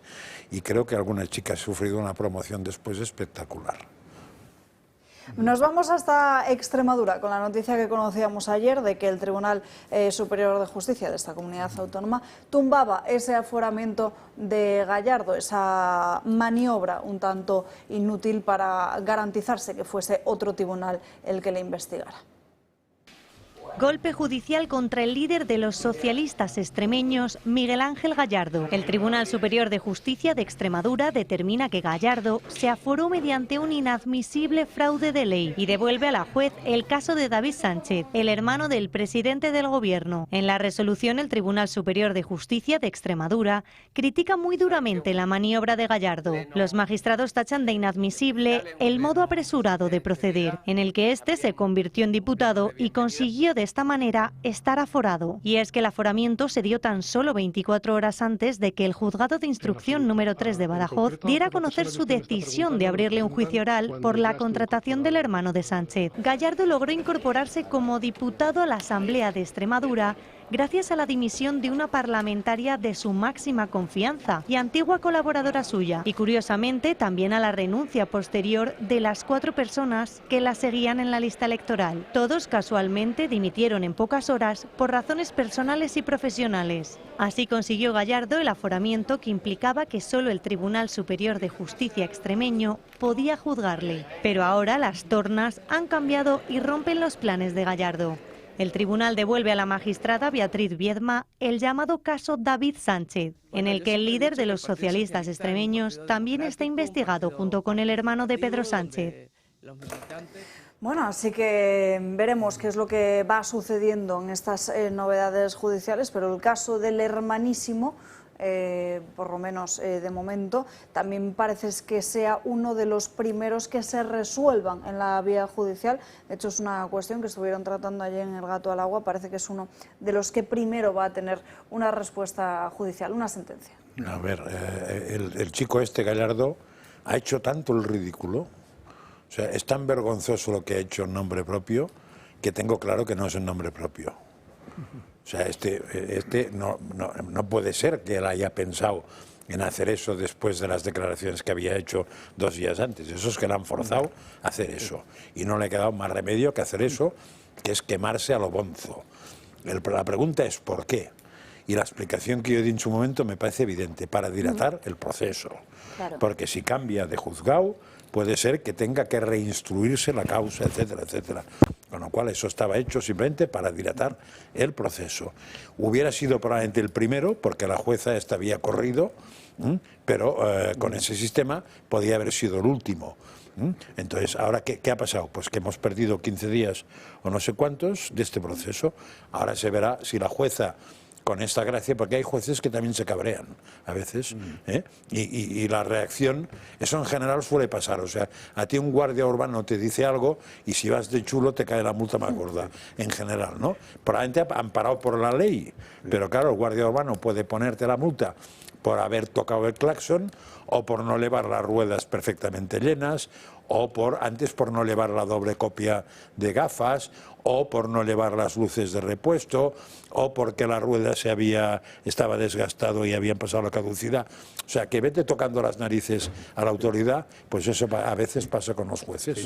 Sí, estoy de acuerdo con él, que a lo mejor inicialmente lo hicieron para retrasar el proceso, pero yo creo que ahora les interesa acelerarlo. Y de hecho no han recurrido, porque podrían haber recurrido esta decisión y no han recurrido. Y digo, ¿por qué les interesa acelerarlo? Porque no sabemos cuánto tiempo va a estar Sánchez como presidente del gobierno, y si toca pues absolverle de alguna manera o darle perdón divino, pues mejor que esté Sánchez que no pase demasiado tiempo. Pero yo creo que este caso es fundamental. Porque cuando tú hablas con la gente y le explicas lo de los cupos del petróleo venezolano y todo este tipo de cosas, la gente se pierde. Pero cuando ven a este sujeto frente a la juez, que se nota que no ha trabajado ni sabe dónde se trabaja ni nada, y que se está llevando un sueldo por la cara, la gente eso lo entiende. Y eso da mucha rabia. Y eso hace que la gente diga, pero este cara dura, a ver si acaba en la cárcel o lo que sea, porque es mucho más entendible para la mayor parte de la población. Eso y las sobrinas colocadas, ¿eh? Sí. Las sobrinas colocadas también cabrean mucho. También. Y esto sí hace que de alguna manera, es decir, la indignación y tal, se ponga alrededor de lo que es esta gente. Y estos casos yo creo que son muy importantes. Primera reacción del Gobierno en esa rueda de prensa tras el Consejo de Ministros. Pilar Alegría sobre Santos Cerdán. No voy a comentar su estrategia de defensa. Nosotros actuamos desde que conocimos los primeros indicios. La escuchamos. Jueces, yo desde luego, por un lado, respetar las acciones convocadas tanto para mañana como para hoy, para mañana, de diferentes asociaciones judiciales, también por parte de fiscales, y también, por supuesto, respetar a aquellos que no decidan no hacerlo. No obstante, yo creo que aquí también es importante recordar que ya fue suficientemente claro el Consejo General del Poder Judicial, que tuvo una respuesta unánime y que creo que todos ustedes conocieron. A partir de ahí, lo que también me gustaría trasladar es la intención, por supuesto, que trasladó el Gobierno y que ahora se está debatiendo en el Congreso de los Diputados, de llevar a cabo una reforma modernizadora de la justicia de nuestro país que desde luego creemos que tiene importantes virtudes. Como le digo, ahora mismo se debate en el Congreso de los Diputados. Por un lado, hacer permanente esas becas SERE para aquellos jóvenes que el día de mañana quieren ser jueces o fiscales. Por otro lado, también nos parece importante introducir, ustedes además lo conocieron, el propio ministro de Justicia lo explicó en esta sala de prensa, introducir esa prueba escrita, que es una de las novedades también que se recoge en esta reforma. Recoger también que las pruebas orales puedan grabarse. Hacer también como novedoso que todos aquellos jueces que quieran formar a futuros opositores, a futuros jueces y fiscales, puedan también registrarse en un registro público y, en definitiva, como les decía, mejorar y modernizar la justicia en nuestro país. Eso es lo que, desde luego, en lo que estamos trabajando, y vaya por delante, como les decía, trasladar también el respeto que manifestaba en mis primeras palabras, pero yo creo que conviene también que no olvidemos que el Consejo General del Poder Judicial fue absolutamente claro, contundente y además de una forma unánime. Y sobre la otra cuestión que usted me trasladaba. Mire, el Partido Socialista, desde el año 2010, sin estar obligado por ley, viene haciendo distintas auditorías. No solamente, por supuesto, entrega sus cuentas al Tribunal de Cuentas, sino que desde el año 2010 hay auditorías externas. Lo venimos haciendo desde el año 2010. Y en este caso, cuando conocimos ese secreto de sumario, el propio secretario general del Partido Socialista y presidente del Gobierno anunció hacer una auditoría más para hacer un tercer chequeo, si me permiten, a las cuentas del Partido Socialista. Porque hasta ahora lo que conocemos, lo que nos ha detallado desde luego la realidad de la auditoría y también del Tribunal de Cuentas, es que las cuentas del Partido Socialista dan reflejo fiel de las cuentas. Y tanto el Tribunal de Cuentas ha determinado que esas cuentas no tienen ninguna tacha y, por tanto, están certificadas, y a partir de ahí vamos a hacer una segunda auditoría para conseguir ese tercer chequeo. Por tanto, no hay ningún indicio que apunte hacia esa dirección.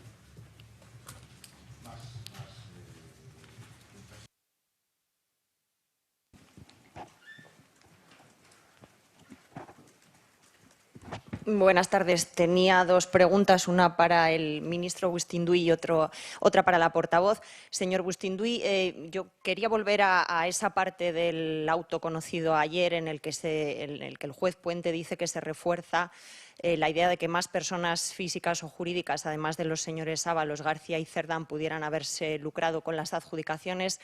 Ustedes se reúnen hoy con la otra parte del Gobierno, con el PSOE. Quería saber dónde está la línea roja de Sumar, si es que la tiene para una hipotética salida de este Gobierno. Y, en segundo lugar, portavoz, sobre las gestiones de Cerdán, quería preguntarle si habría habido investidura de Pedro Sánchez sin el trabajo de Cerdán, o dicho de otra manera, si Cerdán fue indispensable para la investidura del presidente en noviembre de 2027. Gracias. Pues muchas gracias. Respecto a su primera pregunta, la reunión de seguimiento del pacto de coalición ha sido convocada para mañana. A esa reunión el planteamiento que llevamos es público, tiene que ver con condiciones en dos sentidos. El primero, sobre la situación en la que estamos y medidas contra la corrupción. Exigimos garantías de limpieza absoluta, caiga quien caiga. Y, en segundo lugar, planteamos un giro de izquierdas para la legislatura que pase por el cumplimiento íntegro del acuerdo de Gobierno en lo que tiene que ver con la retribución de los permisos parentales, la prestación por crianza, la financiación de la dependencia, etcétera. Esas condiciones son públicas y así las hemos defendido. La reunión será mañana. Sobre la permanencia en el Gobierno, se lo digo con total honestidad. Yo estoy aquí trabajando sin cesar en las cosas en las que creo, como la que he presentado hoy en día.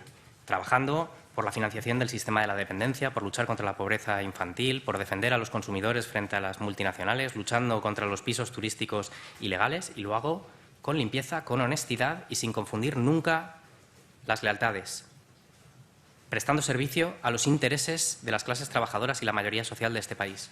Lo que exigimos y lo que planteamos es exactamente eso: limpieza, honestidad y políticas de izquierdas. Yo lo que les diría es que la investidura fue posible gracias al voto de más de 12 millones de personas que plantearon para este país un gobierno progresista y que dijeron no a un gobierno de la derecha y la ultraderecha. Y gracias a esos votos y gracias a esos más de 12 millones de ciudadanos, hace 2 años tenemos un gobierno progresista. Un gobierno, por cierto, que va a continuar a lo largo de esta legislatura hasta el año 2027, porque merece la pena seguir transformando y mejorando este país, porque sigue mereciendo la pena trabajar para mejorar las condiciones de la clase media y la clase trabajadora de nuestro país. Es lo que venimos haciendo en estos 2 últimos años y no le quepa ninguna duda que es el camino que vamos a seguir recorriendo hasta el año 2027 y, por supuesto, el tiempo que, además, a raíz de después del año 2027 sigan queriendo los ciudadanos.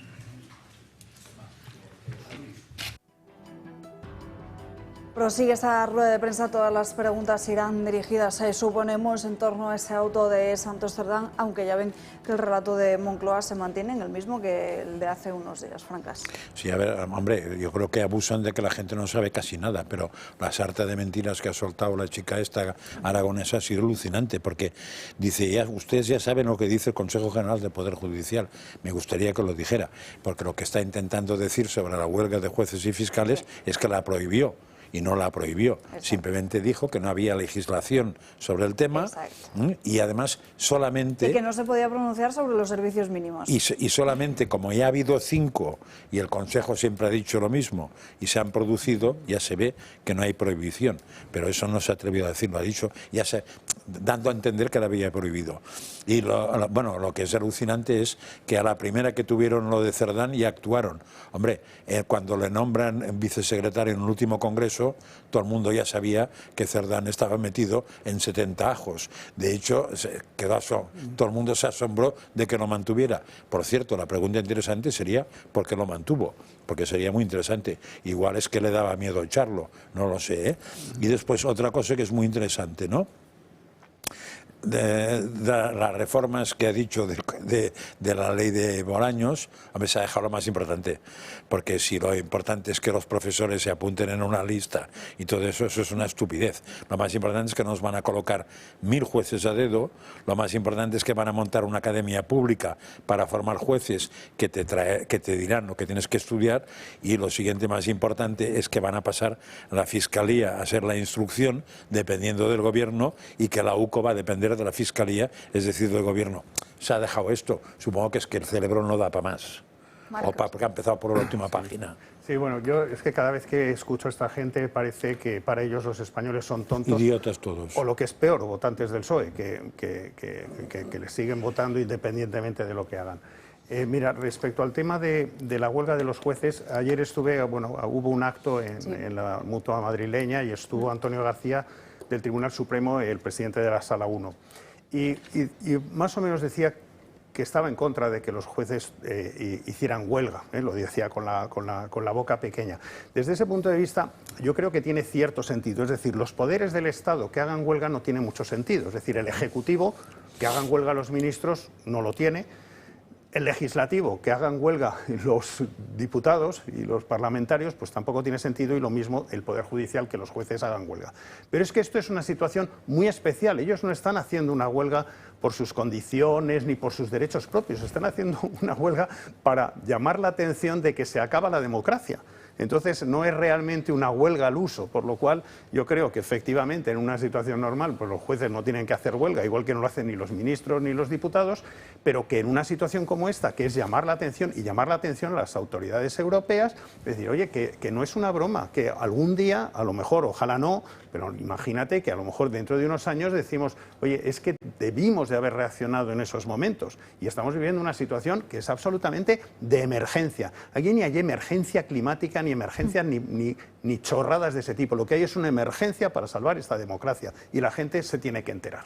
Totalmente de acuerdo, vamos a dejar este asunto aquí, vamos con lo que están, que es en cambiar las señales de tráfico. María Vallejo, no sé si hay alguna que nos puede sorprender cuando estemos al volante.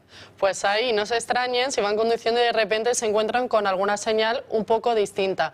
Desde este martes entra en vigor una modificación del Reglamento General de Circulación que moderniza las señales, vigentes desde el año 2003. Las nuevas señales, según la DGT, responden a demandas actuales, elimina aquellas que se han quedado obsoletas y actualiza el diseño de otras.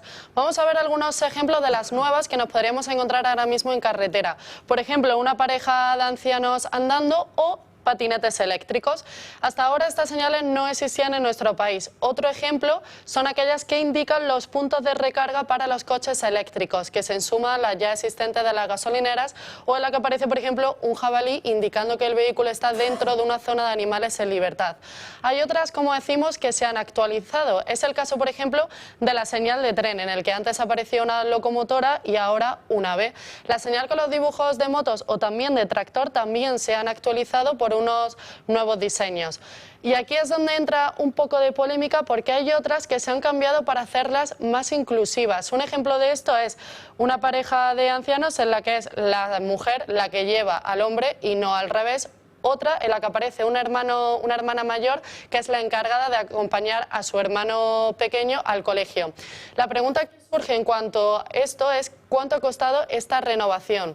El coste exacto a día de hoy no se ha publicado, no se conoce, pero sí que se estima que la renovación podría ascender al 1.000.000 de euros. Eso sí, aunque hoy entren en vigor estas nuevas señales, su implementación va a ser progresiva y de momento no se va a incluir en los exámenes teóricos. Gracias, Marín. Pues como vemos, otra modificación más de señales.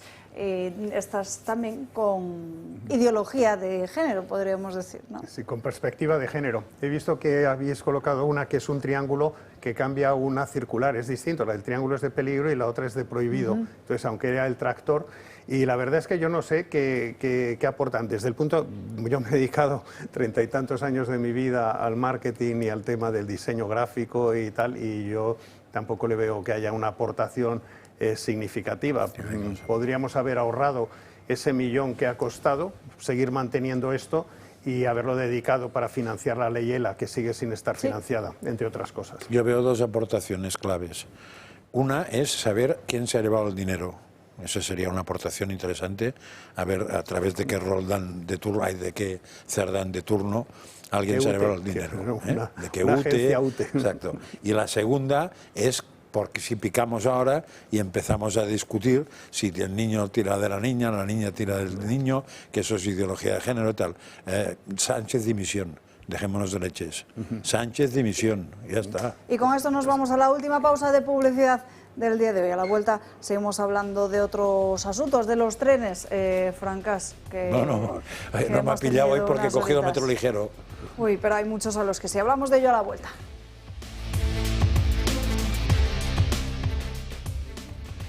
Se calcula que en España hay más de 5 millones de personas con diabetes, de las cuales el 80% de los pacientes con tipo 2. Este tipo de diabetes, que se desarrolla cuando el cuerpo no utiliza eficazmente la insulina, puede tener graves consecuencias si no se controla adecuadamente. Mantener una dieta equilibrada, realizar actividad física regularmente y controlar los niveles de azúcar son claves para reducir ese riesgo.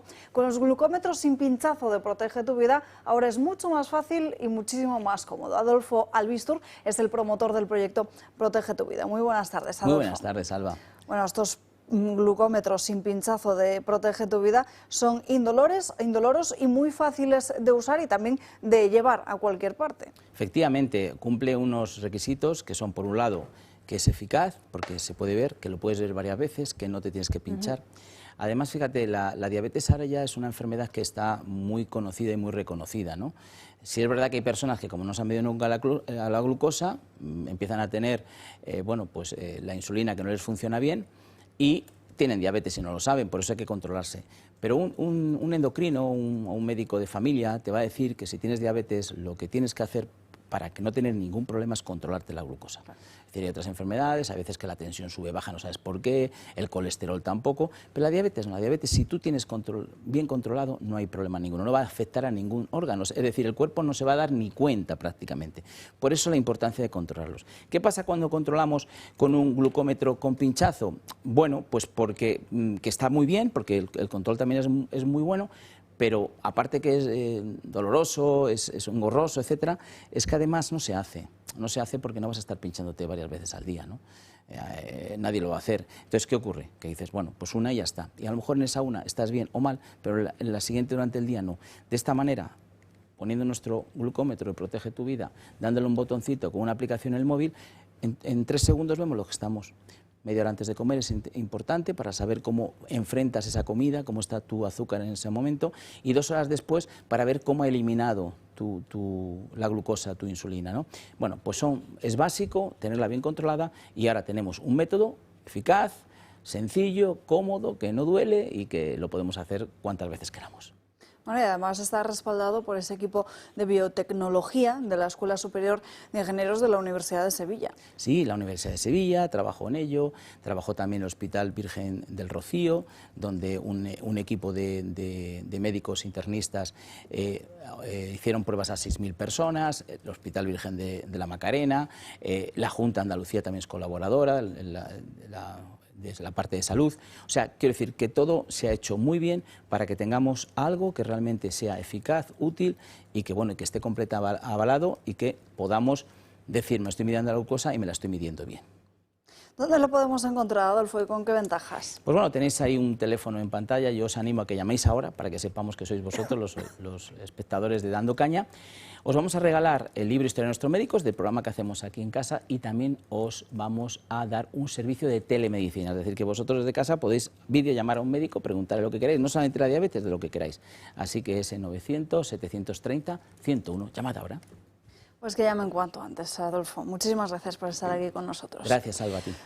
Bueno, estos últimos días hemos conocido que el ahorro de los españoles está a la baja y a ello hay que juntarle su principal consecuencia, que el consumo se ha disparado. Un momento en el que además las vacaciones que vienen por delante parecen dibujarse como las más caras de los últimos años. Este verano las vacaciones serán más caras que el año pasado. Según el observatorio CETELEM, el gasto medio previsto por los españoles es de 1.225 euros, un 6% menos que en el 2024, por lo que el 22% de los españoles no podrá irse de vacaciones. y de aquellos que sí lo harán, más de la mitad reducirá su presupuesto. Entre quienes no viajarán, el 63% afirma que su situación económica no se lo permite. Muchos culpan de que las causas principales son el encarecimiento de los precios de alojamiento, aunque el coste del transporte también influye. Además, casi la mitad de los encuestados afirma tener dificultades a la hora de ahorrar, siendo este su principal impedimento. Esto suena muy contradictorio cuando la encuesta indica que más de la mitad de los europeos, y también los españoles, prefieren priorizar el gasto en ocio y turismo antes que renovar el coche o el frigorífico. Desde el 2019 los precios en restaurantes han subido un 22% y los paquetes turísticos más del 30%. Aún así, el año pasado, España recibió 94 millones de turistas extranjeros y colocó a España en uno de los 10 destinos más visitados de Europa. Con este escenario, 1 de cada 3 familias en nuestro país no podrá permitirse ni una semana de vacaciones al año. En comunidades como Andalucía, esta cifra roza el 50%. ¿Y tú, este año, te irás de vacaciones? Bueno, vamos ya con las crónicas de manicomio de nuestro compañero Gabriel Serrano un poquito más tarde de lo habitual. Muy buenas tardes. Muy buenas tardes, Alba.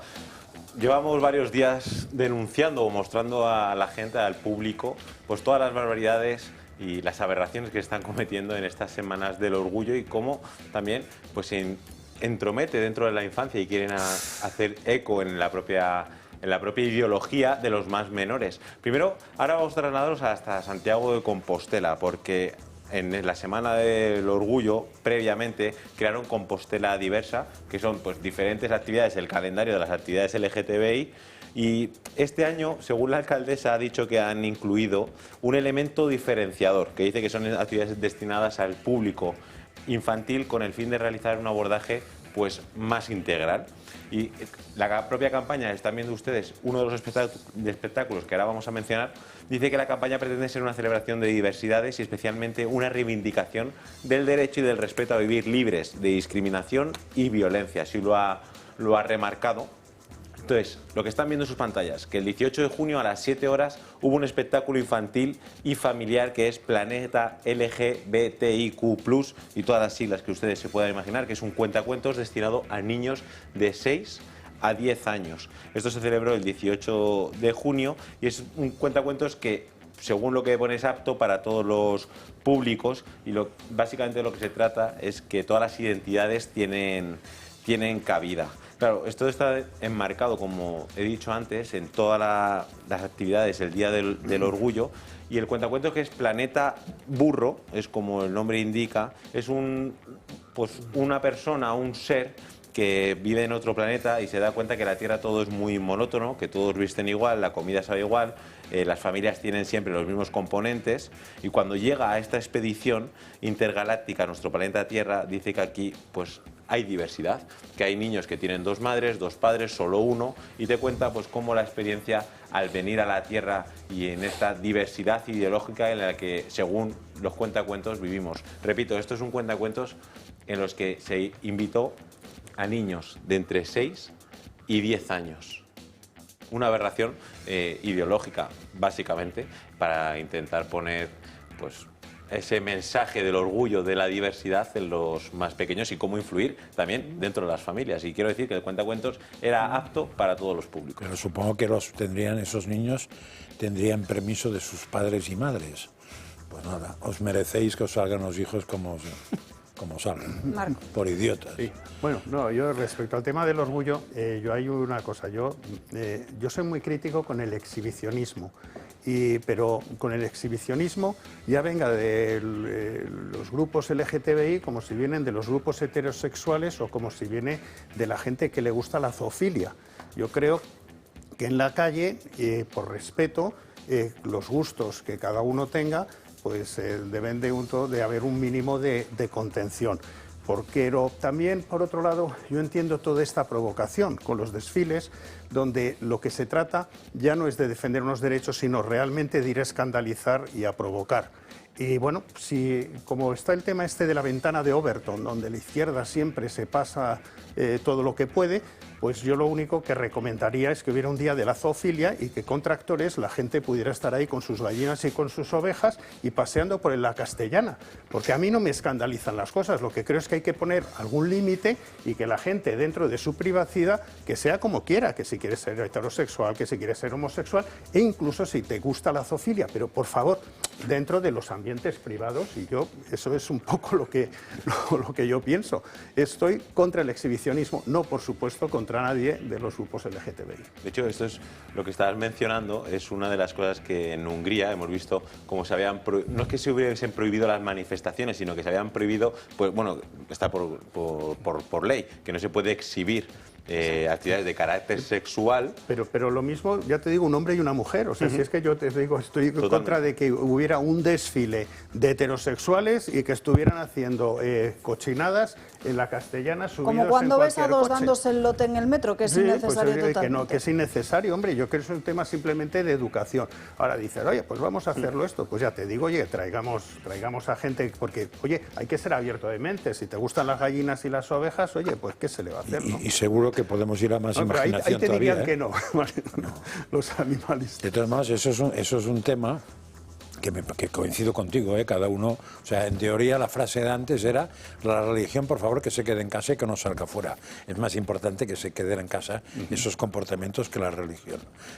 Pero eso es una cosa, y la otra cosa es cuando desde ese tipo de grupos que son minoritarios, pero es anecdótico que fuesen minoritarios, se pretende movilizar a los niños. Sí, sobre todo dejar a los niños en paz. Eso, ya, eso sí que es sagrado. Exacto. Porque que toquen a los niños, yo, como diría Belén Esteban, yo por mi hija mato. Sí, entonces, que a los niños que no los dejen entrar, ahí estamos entre adultos y no nos vamos a escandalizar. Sí, aquí el problema no solo es la intención que tienen los que gobiernan con la ideología e intentar involucrarse a los niños, si es que el problema es de puertas hacia adentro, es con los propios padres.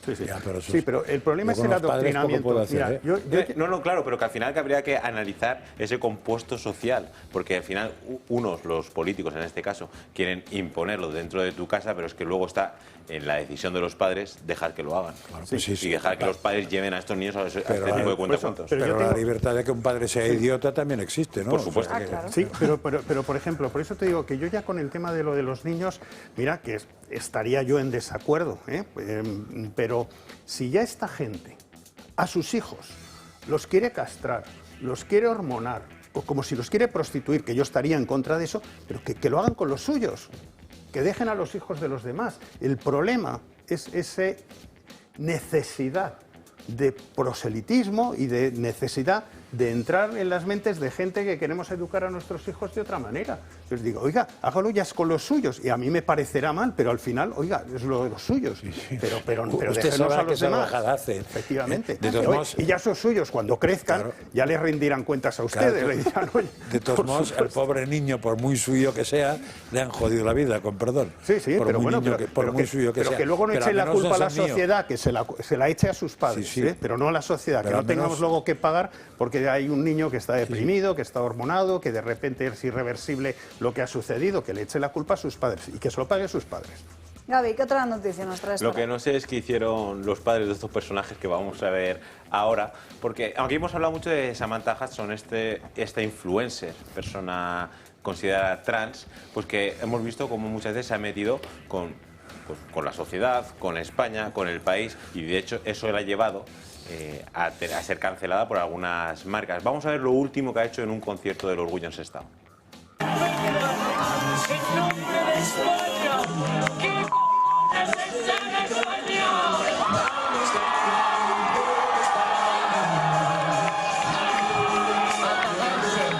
la bandera, asearse en la nación. Dice que ser español habla de defecarse en la bandera y de orinar en La Nación. No es la primera vez que lo hace, porque ya lo dijo en una entrevista que habría que cambiar el tema de la Constitución y habría que también orinar en la propia Constitución. ¿Sabes lo que pasa? La gente que no tiene ningún talento artístico, absolutamente ninguno, pues necesita destacar pues provocando y con el escándalo y tal. Entonces este sujeto pues no tiene absolutamente ningún tipo de talento artístico y hace ese tipo de cosas. Lo curioso es que si alguien con la bandera LGTBI dijera lo mismo, el escándalo que se montaba. Entonces estos son muy sensibles. O sea, Cárcel, hacen estas delito de odio. Y tal, pero a mí yo no le daría Marcos, ni 5 sería segundos. delito de odio. Sí, pero claro. Con lo cual te caería el pelo. Ajá. Sí, y El también poco que delito nos de va odio, quedando. puedes saber pues lo que ha hecho otra artista que se llama Anne Lindane en un festival de música del País Vasco, que es Euskal Herria Zuzenean en el País Vasco en vivo, que es un festival que se celebra desde 1996 y es como la reivindicación de estos artistas. Pues vamos a ver ahora en sus pantallas, ya les pido perdón de antemano, cómo esta artista entra en una iglesia y lo pone además en sus redes sociales. Dice: ayer di un gran monólogo en el Festival Euskal Herria en vivo en una iglesia sin desacralizar. Con 200 personas hicimos tambalear los cimientos del catolicismo a carcajada limpia, mancillamos, blasfemamos y denunciamos los abusos sexuales de la Iglesia. Y lo que pone ahí es Dios ha muerto en vasco. Pues van a ver las imágenes de esto que ella mismo hace alarde en su red social de X. En las propias imágenes se ve como en un monólogo entra en la propia iglesia, se sube en el altar y hace gestos como si se estuviese masturbando. Estamos viendo cómo sigue con la cruz, ahí viene la susodicha en el altar. Es un monólogo que no sé si a lo mejor a las 200 personas que estaban allí les hacía gracia, pero evidentemente el ataque ya está hecho. Abogados Cristianos se han metido en este asunto, ya ha denunciado, considerando que la actriz ha podido incurrir en un delito de escarnio, un delito de blasfemia. Aquí pone que en el artículo 525 del Código Penal en España sí que lo recoge. Este acto ha sido en Francia. Pero claro, es importante explicar esto. Yo he hablado con Polonia Castellanos, que lo que dice es, sí, el acto en Francia no es un delito, este hecho es donde ha ocurrido, pero en España lo que ha hecho ella es publicarlo en su cuenta de X España. Por lo tanto, sí que puede Se considera incurrir... promoción de... Claro, algo que está penado. Por lo tanto, sí que puede llegar a más esta situación, porque la difusión ha sido aquí, aunque el hecho haya sido en España. Dice que lo fue a hacer a Francia porque es de los pocos países europeos donde este delito no está recogido en su Código Penal. Es un claro ejemplo de lo que va a ocurrir en España si se despenaliza el delito contra los sentimientos religiosos. Pero Francia está tomada por los islamistas y entonces podría hacerlo también en una mezquita, pero que yo creo además que sojuzga más el Islam a las mujeres que no la Iglesia Católica a las mujeres. Entonces, ya que estaba en Francia, y además es que creo que no sé si hay 20.000 mezquitas o algo así, que pero en pocos años era como 5.000. No, pero que lo hiciera. Pero es de nuevo, esta no es una actriz, esta es una payasa y bueno, yo creo que hasta sacarlo en vuestra televisión aquí es darle la notoriedad que ella quisiera tener y que no tendría de otra manera. Entonces, yo en este caso, vamos, si lo hiciera en una iglesia donde estoy yo, me acordaría de una escena evangélica tan importante como cualquier otra, que es lo del templo y los vendedores. Los mercaderes. Los mercaderes del templo, sí. Pensaba que ibas a dar una sagrada forma. No, creo que ahí lo resolvieron bastante bien esto. Y además lo resolvió una autoridad bastante indiscutible. El mismo de la mejilla, el mismo que explica lo de la mejilla, también explica que hay cosas que la mejilla va por otro lado y que se resuelven de una manera más eficaz. Me apuntaría a esa de hecho, y después que me digan lo que quieran. Persona ha hecho alarde al hacerse eco de la denuncia de Abogados Cristianos, volvió a hacer una publicación en su cuenta de X diciendo que Abogados Cristianos me ha denunciado como celebrándolo. Viva el humor vasco, Dios ha muerto. Lo reitera Lo de Dios ha muerto no hay problema, que lo resuelve el de arriba esto. Sí, eso no. Eso se defiende solo. Pero bueno, yo quiero dejar a un lado estas aberraciones porque hoy es el Día Internacional del Chiste. Y aparte, nosotros que somos muy graciosos y muy chistosos y que contamos cosas solamente que son buenas y graciosas, hoy voy a dejar de lado mi espíritu chistoso, mi cuenta chistes, porque qué mejor que lo haga un genio.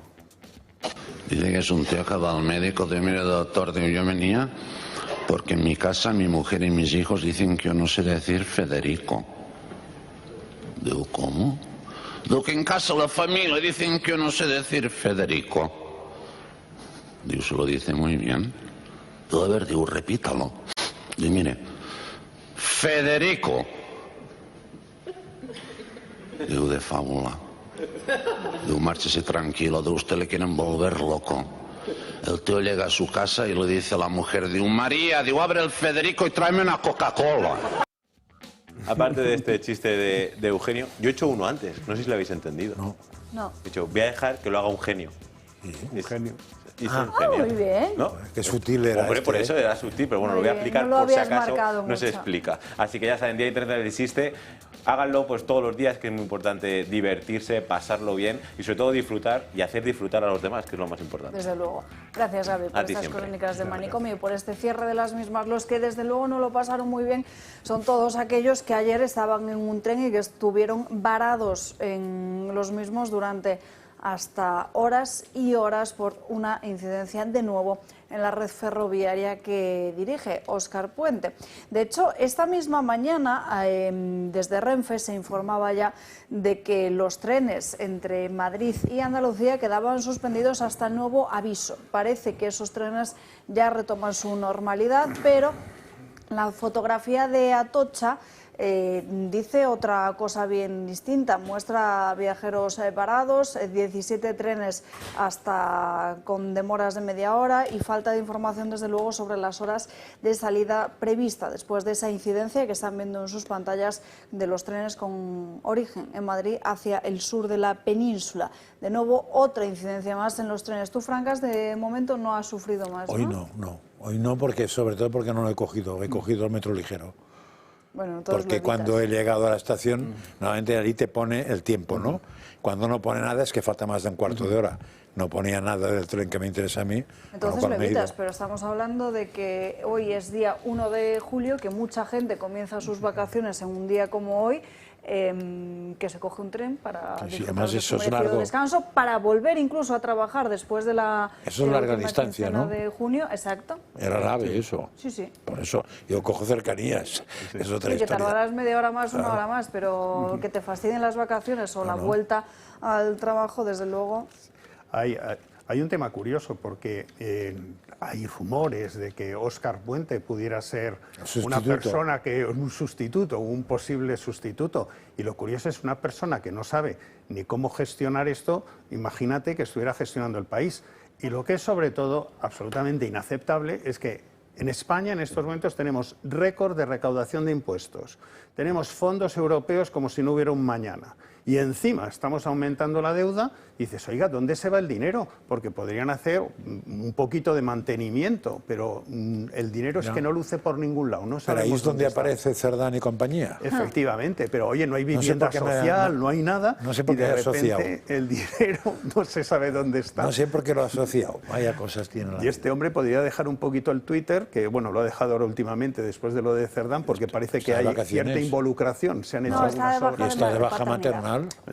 Pero antes del informe de la UCO sí que es cierto que le daba tiempo a compartir Y alguna ayer han reflexión. dicho que estaba en Sevilla. En lo de la ONU. Sí. Que por cierto, vimos a Pedro Sánchez con Begoña Gómez y hay un momento que se está haciendo bastante viral en las redes sociales, donde al llegar a ese cóctel ofrecido a todos los asistentes a esta cita de la ONU, se negaba a participar en la foto de familia y también es cierto que a él se le veía muy tenso, también a su mujer que forzaba la sonrisa en Sí. todo momento. Pero esto yo lo he visto porque es esta imagen, pero en cambio hay otra que no he conseguido ver, que es cuando se sienta donde se tiene que sentar el rey o algo así. Eso es cuando llega La primera cena. el fin de semana, cuando llega, se intenta colocar Sánchez al lado del rey y es el rey quien le corrige y le dice que debe colocarse al lado de la reina Leticia y Begoña debe colocarse al lado de su majestad Felipe, que además la propia Begoña Gómez irrumpe en otro error garrafal de protocolo porque el evento era de cóctel, por lo que debería ir en un vestido de corte midi, es decir, por encima del tobillo, y Begoña Gómez decide ir de largo.